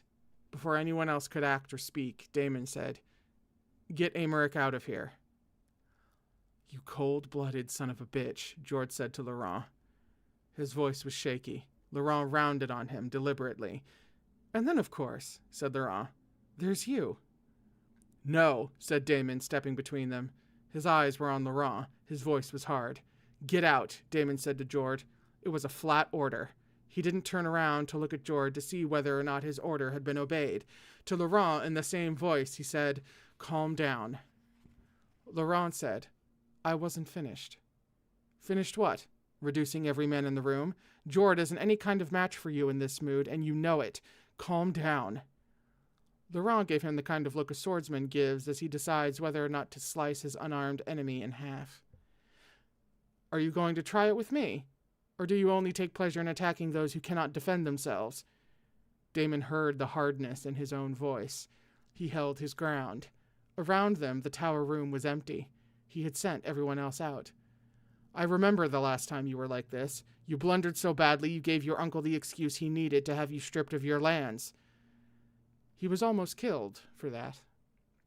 He knew it and stayed where he was. The atmosphere rose, hot, thick, and deadly. Abruptly, Laurent turned away. He put the heels of his palms on the table, gripping its edge, standing with his head down, his arms stiffly braced, tension across his back. Damon watched his ribcage expand and deflate several times. Laurent was still for a moment. Then, sharply, he swept his forearm across the table, a sudden single movement that sent gilt plates and their contents crashing to the floor. An orange rolled. Water from the pitcher dripped from the table's edge onto the floor. He could hear the sound of Laurent's unsteady breathing. Damon allowed the silence in the room to stretch out. He didn't look at the wrecked table, with its spilled meats, its scattered plates, and overturned fat-bellied pitcher. He looked at the line of Laurent's back. As he had known to send the others out, he knew not to speak. He didn't know how much time passed. Not long enough for the tension in Laurent's back to unwinch. Laurent spoke without turning around. His voice was unpleasantly precise. What you are saying is that when I lose control, I make mistakes. My uncle knows that, of course. It would have been an amusing pleasure for him to send Aymeric to work against me, you're right. You, with your barbaric attitudes, your brutish, domineering arrogance, are always right. Laurent's hands on the table were white. I remember that trip to Fortaine. He left the capital for 2 weeks, then sent word he was extending it to 3. He said it was his business with Guillaume that needed more time. Damon took a step forward, called by the tone in Laurent's voice. Laurent said, If you want me to calm down, get out.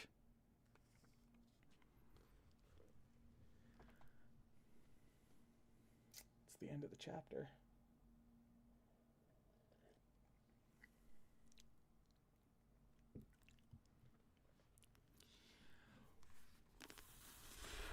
That's ugly. That's just simply ugly.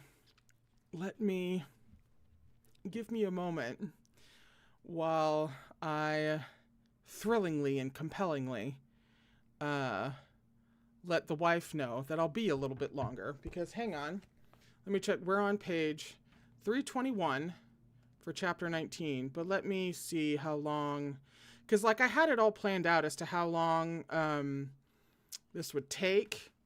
Another like 20-ish pages, but in these books it's shorter, so that should be all right. It shouldn't take us too much longer, because like I had it all planned out for because like getting in chapter 19 will actually make next Tuesday end rather nicely. So let me 1 second. Hang on, what is it trying to do to me? It did something weird. I think it started recording my voice. It did. It should not have done that. I'm literally deleting an entire paragraph of what I just told you. I'm just letting her know I'm going to be late. There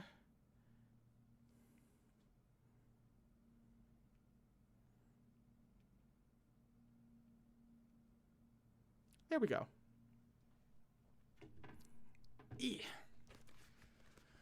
All right, 321 for chapter 19. We all know why that's ugly, right? Why Laurent flew off the handle. Because it jabbed a very specific and very ugly part of him.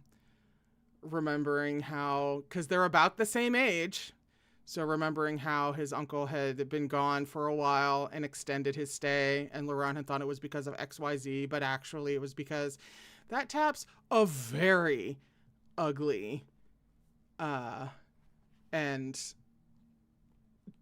traumatized part of Laurent. That's actually really, don't remember that either. But that's very, yeah. There's a reason why Aymeric was so convinced of certain things about the Regent. Ditto Nicaise. Nicaise has the same thing.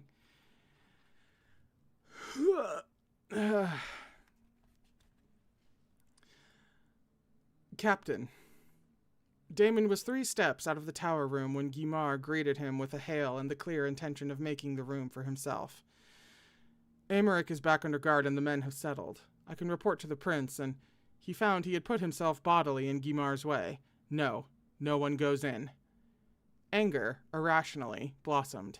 Behind him was the closed door to the tower rooms, a barrier to disaster. Guimard should know better than to barge in and make Laurent's mood worse.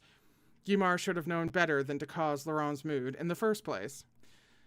Are there orders for what should be done with the prisoner?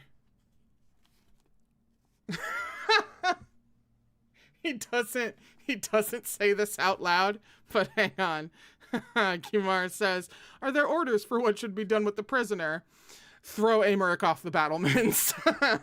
But he actually says, keep him confined to his rooms. Yes, Captain. I want this whole section kept clear. And Guimard? Yes, Captain. This time I want it actually kept clear. I don't care who is about to get molested. No one is to come here. Is that understood? Yes, Captain. Guimard bowed and retreated. Damon found himself with his hands braced on the stone crenellation, an unconscious echoing of Laurent's pose, the line of Laurent's back the last thing he had seen before he had put the heel of his palm to the door. His heart was pounding. He wanted to make a barrier that protected Laurent from anyone who would intrude on him. He'd keep that perimeter clear if it meant stalking these battlements and patrolling it himself. He knew this about Laurent, that once he gave himself time alone to think, the control returned, reason won out. The part of him that didn't want to drop Aymeric with a punch recognized that both Jordan and Aymeric had just been put through the ringer. It was a mess that needn't have happened, if they'd just steered clear. Friends, Laurent had said high on the battlement. Is that what we are? Damon's hands drew into fists. Aymeric was an inveterate troublemaker with terrible timing. He found himself at the base of the stairs, giving the same order to the soldiers there that he had given to Guimard, emptying out the section. It was long past midnight.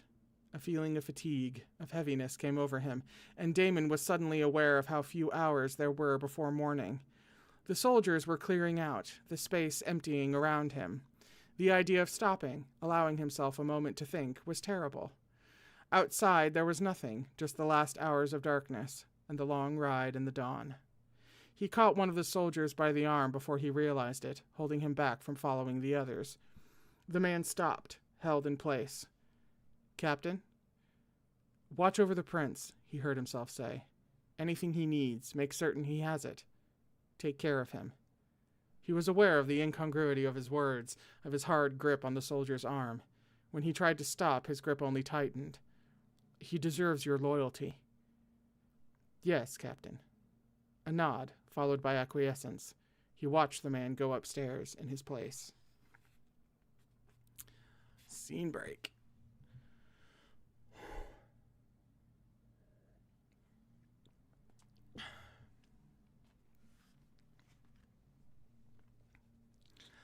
It took a long time to finish his preparations, after which he found a servant to show him to his rooms.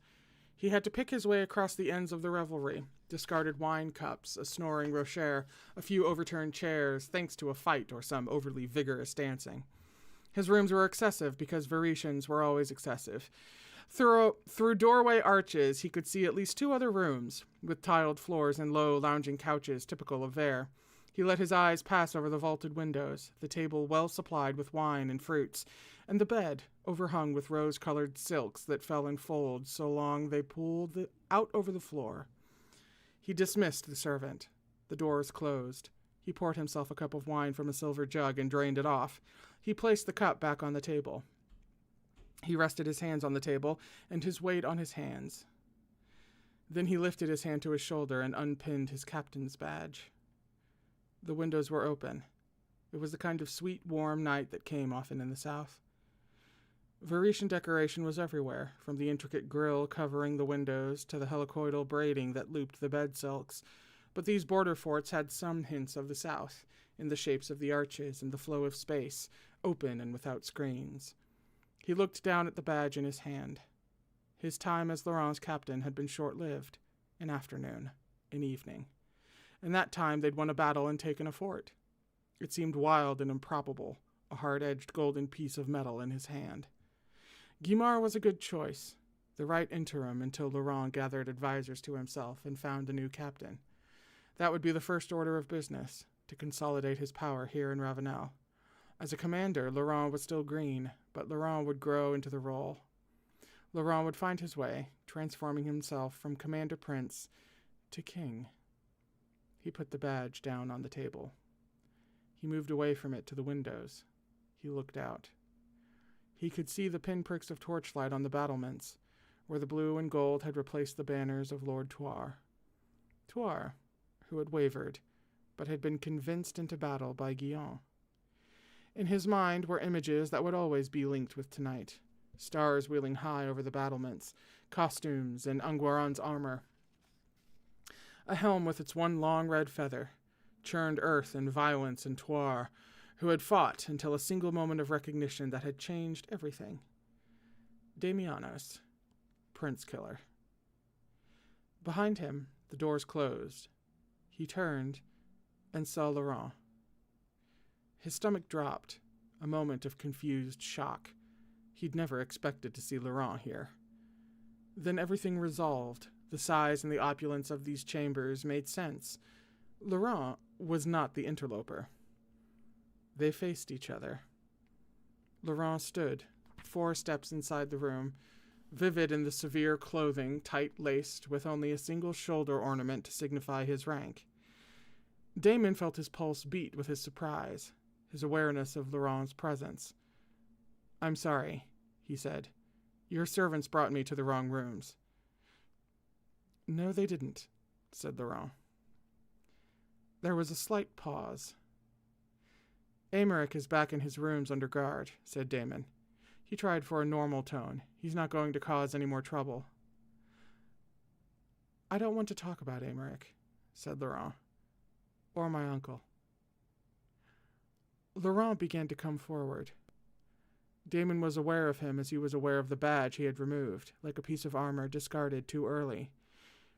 Laurent said, "I know you're planning to leave tomorrow.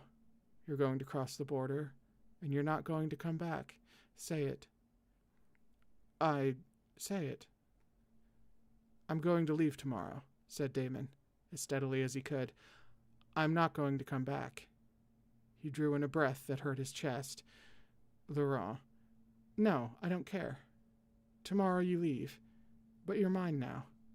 You're still my slave tonight."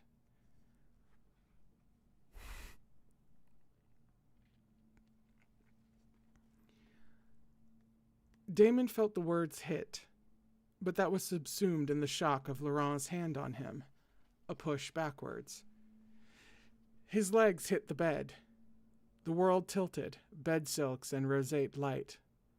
He felt Laurent's knee alongside his thigh, Laurent's hand on his chest. I think you do," said Laurent. His jacket began to divide under Laurent's fingers. Laurent was unerring, and a distant part of Damon's mind registered that.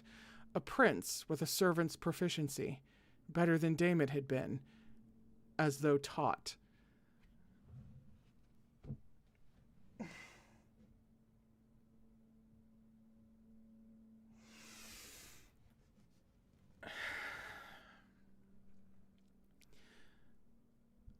"What are you doing?"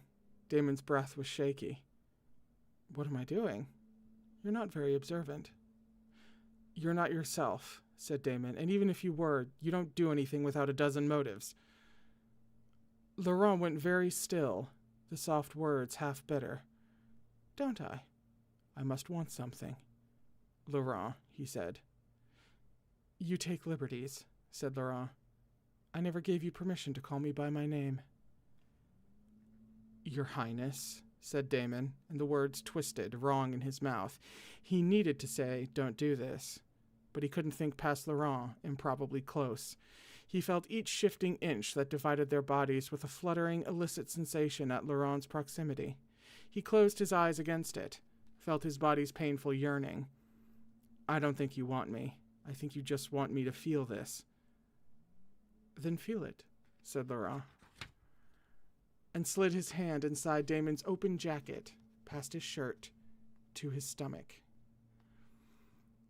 It was not possible, in that moment, to do anything but experience Laurent's hand against his skin.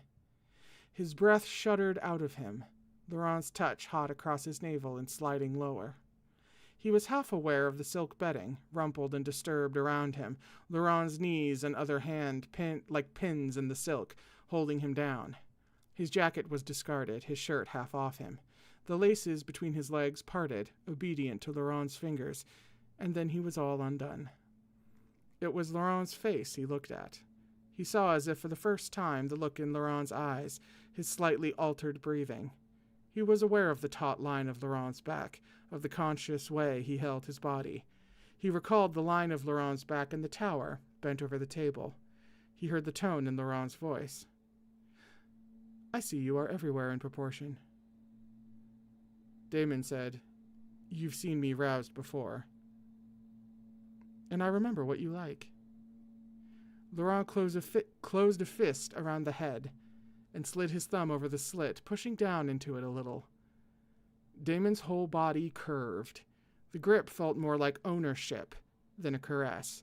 Laurent leaned in, let his thumb delineate a small wet circle. "You liked this too, with Ansel."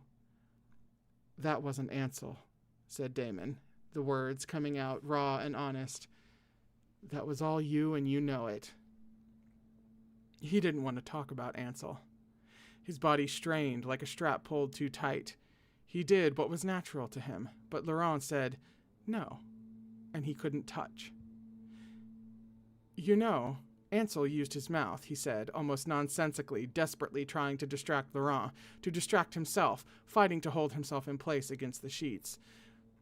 I don't think I need to, said Laurent.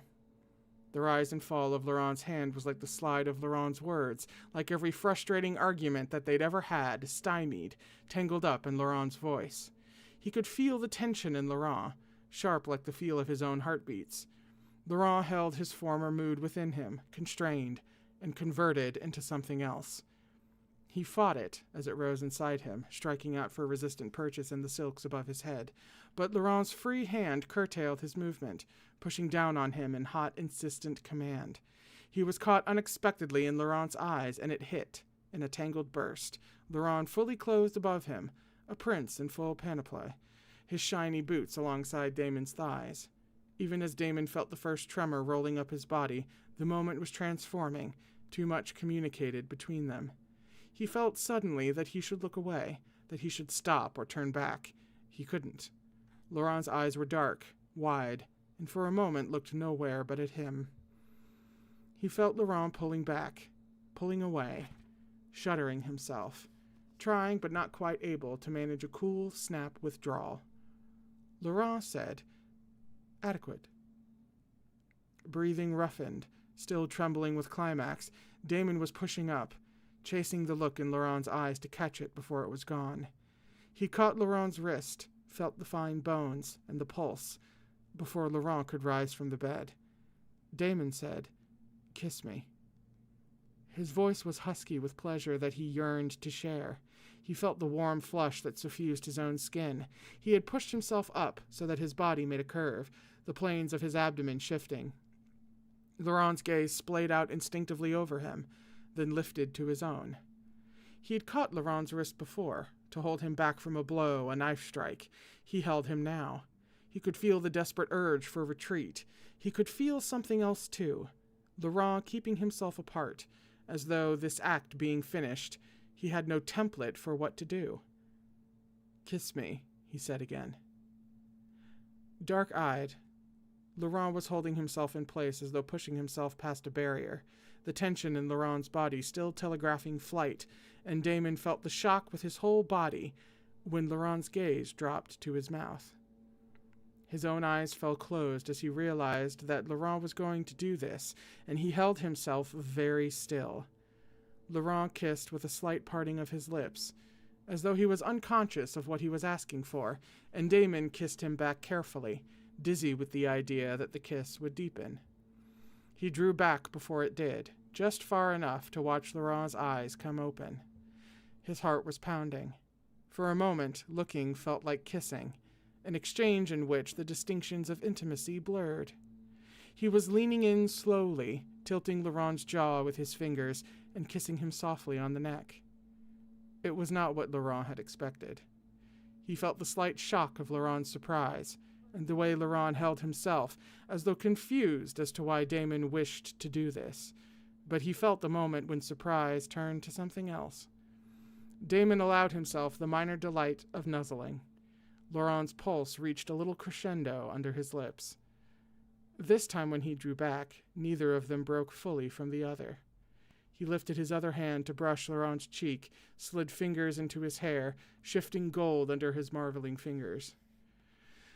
Then he took Laurent's head gently in his hands and delivered the kiss he'd longed to deliver, long, slow, and deep. Laurent's mouth opened under his. He couldn't stop the slow, spreading flush of heat he felt at the touch of Laurent's tongue, the feel of his own, sliding into Laurent's mouth. They were kissing. He felt it in his body, like a tremor he couldn't still. He was shaken by the force of all he wanted, and he closed his eyes against it. He drew his hand down Laurent's body, felt the raised gathers of the jacket. He himself was naked, while Laurent was fully, untouchably clothed. Laurent had been careful, since that first momentous disrobing in the palace baths, not to strip fully in front of him. But he remembered from the baths how Laurent had looked, the arrogant balance of his proportions, the fall of translucent water over white skin. He hadn't appreciated it then. He hadn't known in the palace how rare it was for Laurent to appear in anything less than full, impeccable dress in front of anyone. He knew now. He thought of the servant he had seen attending Laurent earlier, how much he had disliked it. He lifted his fingers to the tie that closed Laurent's collar. He had been trained to do this. He knew every intricate fastening. A sliver of opening widened, his fingers sliding up the fine line of Laurent's collarbone, revealing it. Laurent's skin was so pale that the veins in his neck were blue, stria in marble, and with silks and tents, shaded awnings and high-necked collars, its pristine fineness had been preserved even through a month on the march. Against it, his own skin, sun-darkened, seemed brown as a nut. They were breathing in tandem. Laurent was holding himself very still. When Damon pushed the jacket open, Laurent's chest rose and fell under the thin white shirt.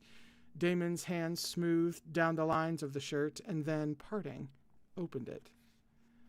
Exposed, Laurent's nipples were hard and puckered, the first tangible evidence of desire, and Damon felt a wild surge of gratification. His eyes lifted to Laurent's. Laurent said, "Did you think I was made of stone?" He couldn't stop the rush of pleasure he felt at that. Said, "Nothing you don't want." "You think I don't want it?" Seeing the look in Laurent's eyes, Damon deliberately pushed him back onto the sheets. They were gazing at one another.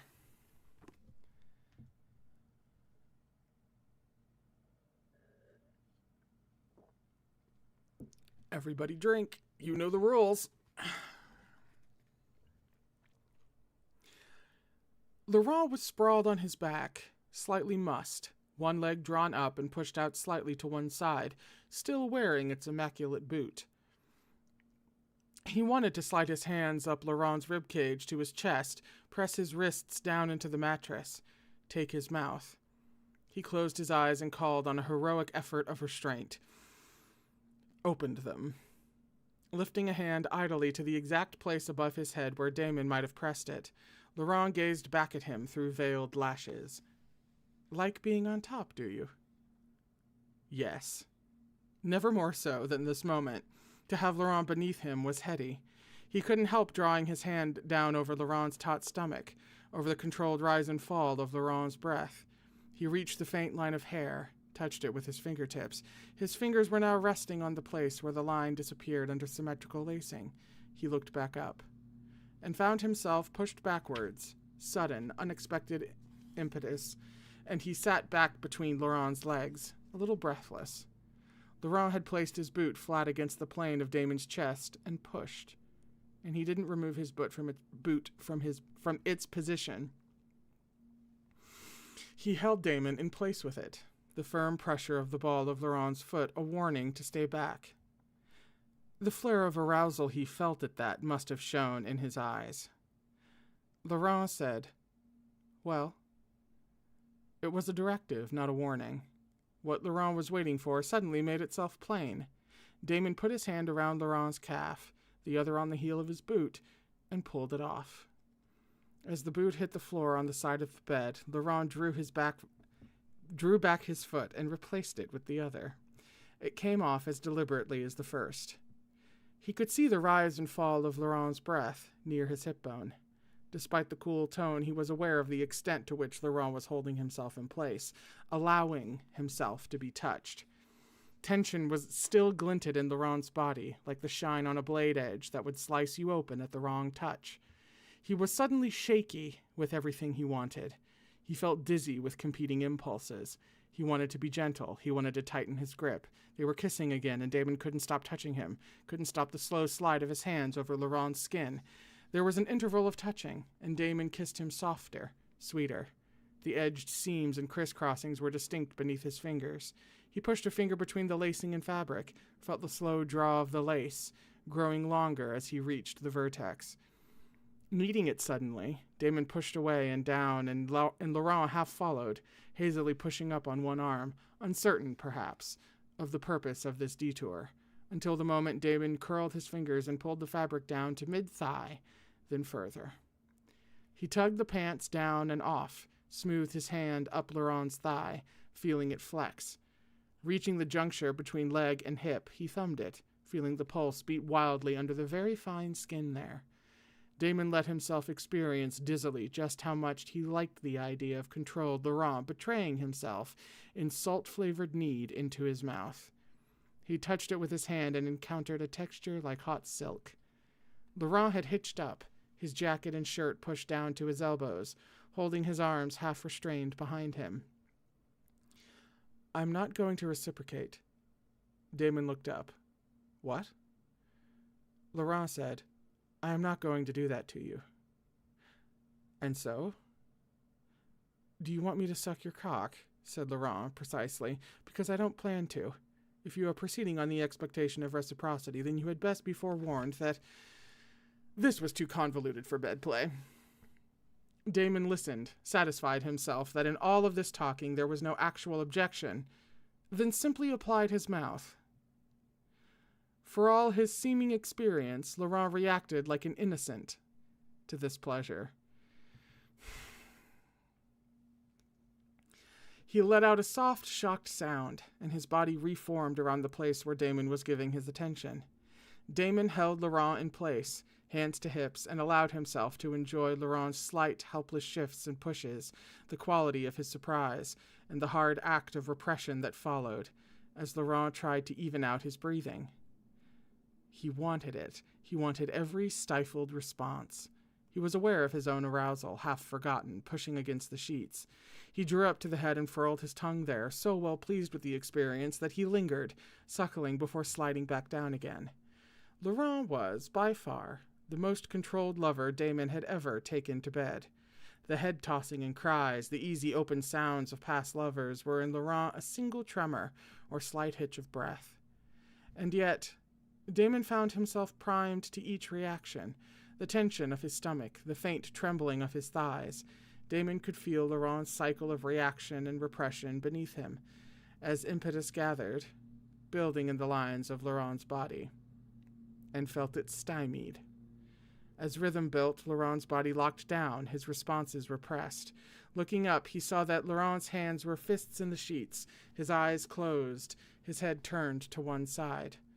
Laurent, out on the shattered edge of pleasure, was holding himself back from climax by sheer force of his impossible will.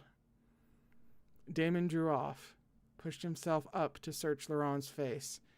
His own body, fully primed, took up barely a quarter of his attention as Laurent's eyes came open. After a long moment, Laurent said, with painful honesty, "I find it difficult letting go of control." "No kidding," said Damon. There was a drawn-out pause, and then, "You want to take me, as a man takes a boy. As a man takes a man," said Damon. "I want to take pleasure in you and to please your body with mine." He said it with soft honesty. "I want to come inside you."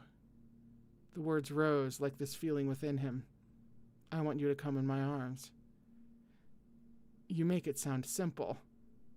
"It is simple."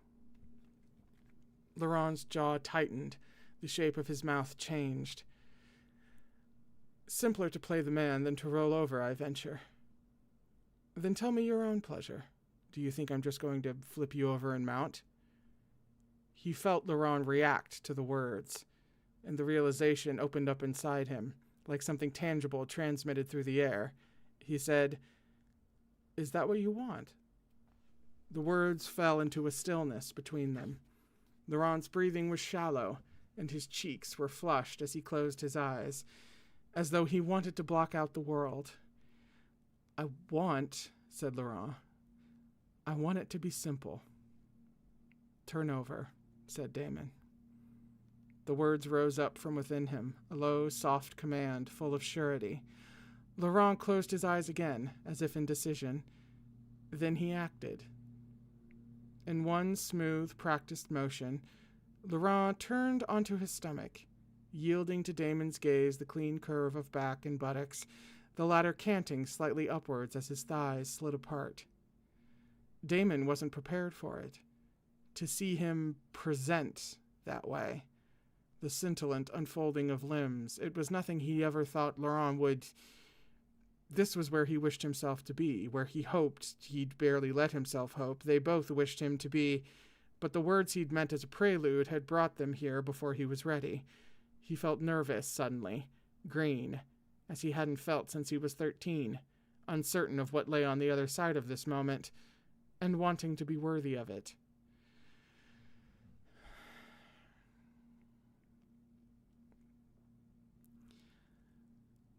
He drew his hand softly up Laurent's side, and Laurent's breathing went uneven. He could feel uneasiness pass over Laurent in waves. "You're so tense. Are you sure you've done this before?" "Yes," said Laurent. The word came out, sounding strange. "This," Damon persisted, placing his hand where it made his meaning explicit. "Yes," said Laurent. "But wasn't it? Will you stop talking about it?" The words were ground out. Damon was in the process of smoothing his hand up Laurent's back, gentling his nape, kissing it, his head bent over it. He lifted his head when he heard that. Gently but firmly, he pushed Laurent back over and looked down at him. Revealed beneath him, Laurent was flushed and his breathing was shallow, and in his glistering eyes was a desperate irritation that overlay something else. Yet Laurent's exposed arousal was as hot and hearted as it had been in his mouth. For all his bizarre, nervy tension, Laurent was indisputably eager, physically. Damon searched his blue eyes. "Contrary, aren't you?" said Damon softly, thumbing over Laurent's cheek. "Fuck me," said Laurent. "I want to," said Damon. "Can you let me?" He said it quietly, and waited, as Laurent's eyes closed again, a muscle sliding in his jaw.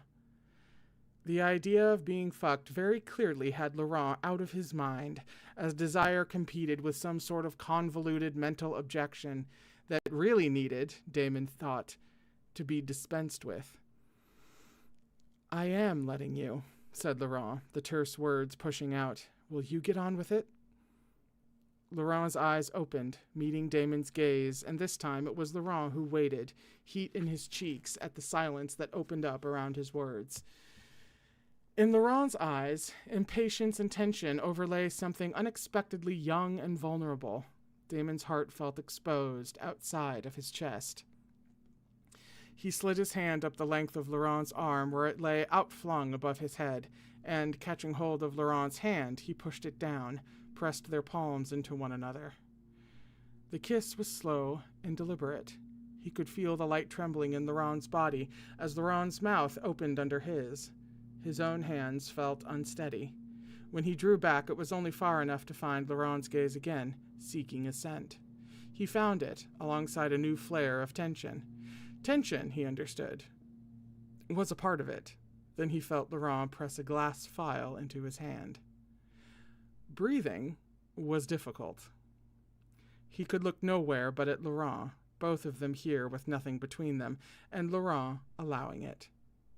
A finger slid inside. It was so tight.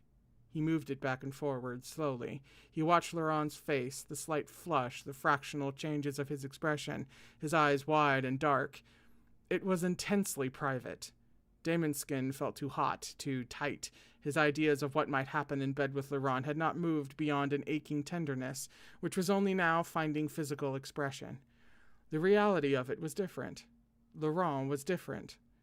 Damon had never thought that it could be like this, soft and quiet, and acutely personal. He felt the slide of oil, Laurent's small, helpless movements, and the impossible sensation of his body beginning to open. He thought Laurent must be able to feel the beating of his heart inside his chest. They were kissing now, slow, intimate kisses, their bodies in full alignment, Laurent's arms twining around his neck. Damon slid his free arm beneath Laurent, palm traveling over the flexing incurvations of his back. He felt Laurent draw up one of his legs, felt the slide of Laurent's warm inner thigh, the press of Laurent's heel into his back. He thought he could do it like this, coax Laurent with mouth and hands, give him this. Damon felt tight, slick heat with his fingers. It was impossible that he could put his cock there, yet he was unable to stop imagining it. He closed his eyes, felt the place where they were meant to interlock, to fit.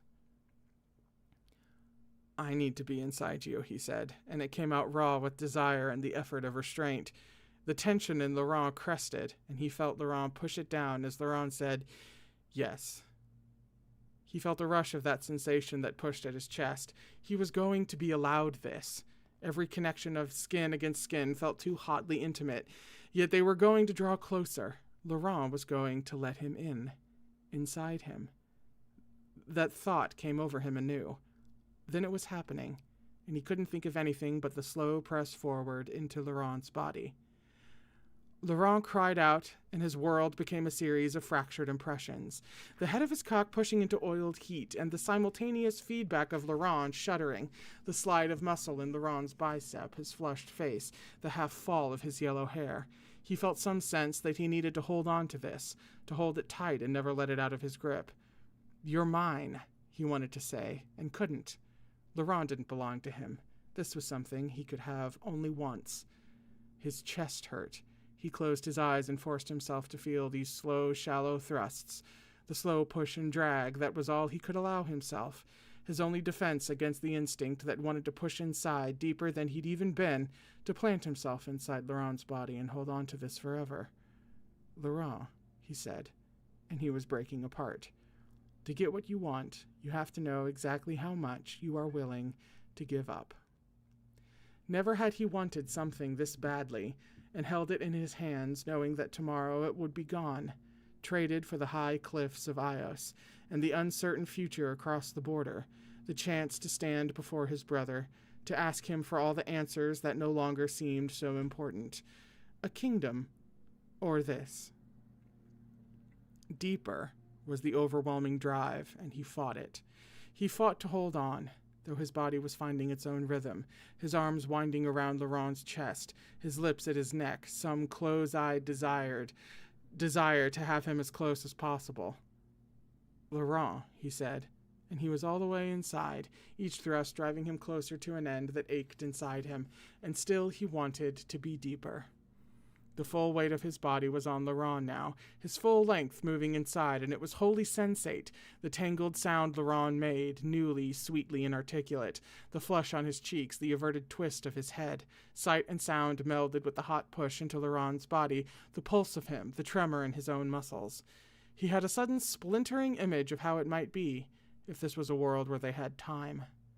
There would be no urgency and no end point, just a sweet string of days spent together, long, languorous lovemaking where he could spend hours inside. "I can't, I have to," he heard himself say, and the words came out in his own language.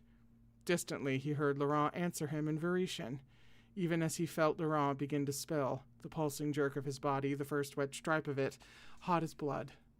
Laurent came beneath him, and he tried to experience all of it, tried to hold on, but his body was too close to its own release, and he did as he was bid in Laurent's fractured voice, and emptied himself inside.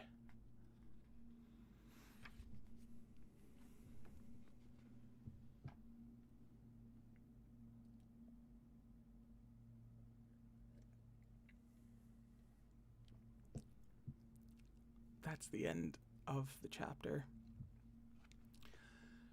If it hasn't been made abundantly clear, I was totally lying earlier. I looked you right in the face and lied when I bumped the mic. When I said that, I had it all figured out and exactly how long it would take, for each, exactly how many streams it would take to finish book 2, and so we'll squeeze in chapter 19 in order to make everything all. That was kind of bullshit. I apologize. I obviously knew what chapter 19 was, and I really wanted to get to it today. That's it. That's the only reason. There is a chapter 19 and a half. There is an extension, basically, of this chapter that's put at the end of the book. It's not literally included there.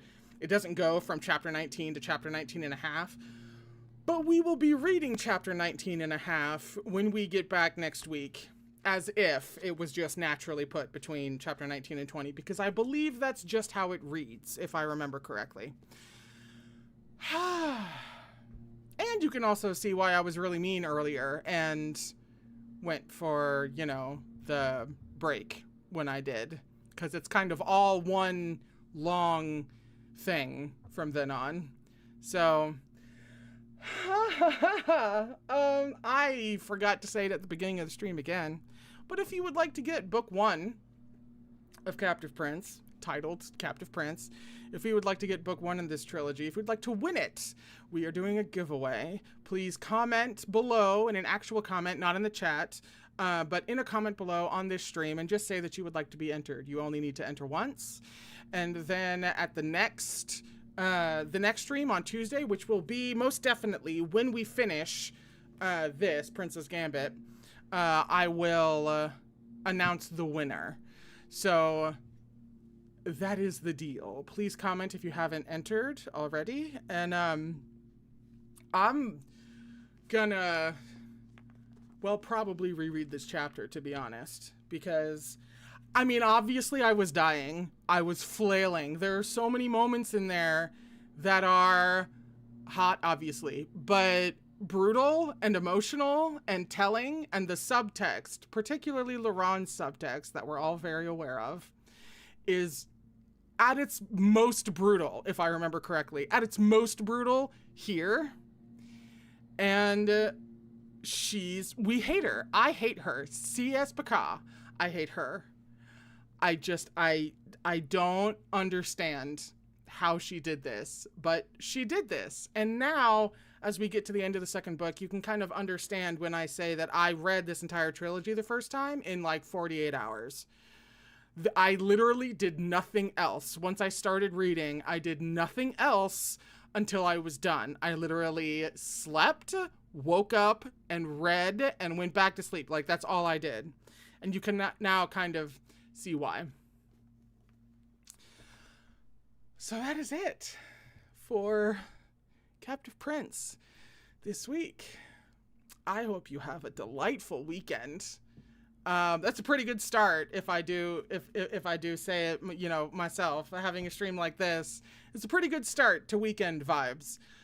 So I hope you have a lovely weekend. I will see you on Tuesday to finish Princess Gambit, and then we will be going immediately into King's Rising on that Thursday. So no breaks. We're going at a dead run. And actually, the next time I see you, the next stream, it will be the start of Pride Month. So we have that to look forward to. This is a way to start Pride Month, let me tell you. So I will see you guys on Tuesday to kick off Pride Month. And until then, please remember to take care of yourselves. And I'll see you on Tuesday, okay? I love you very, very much. Alrighty? Bye, guys.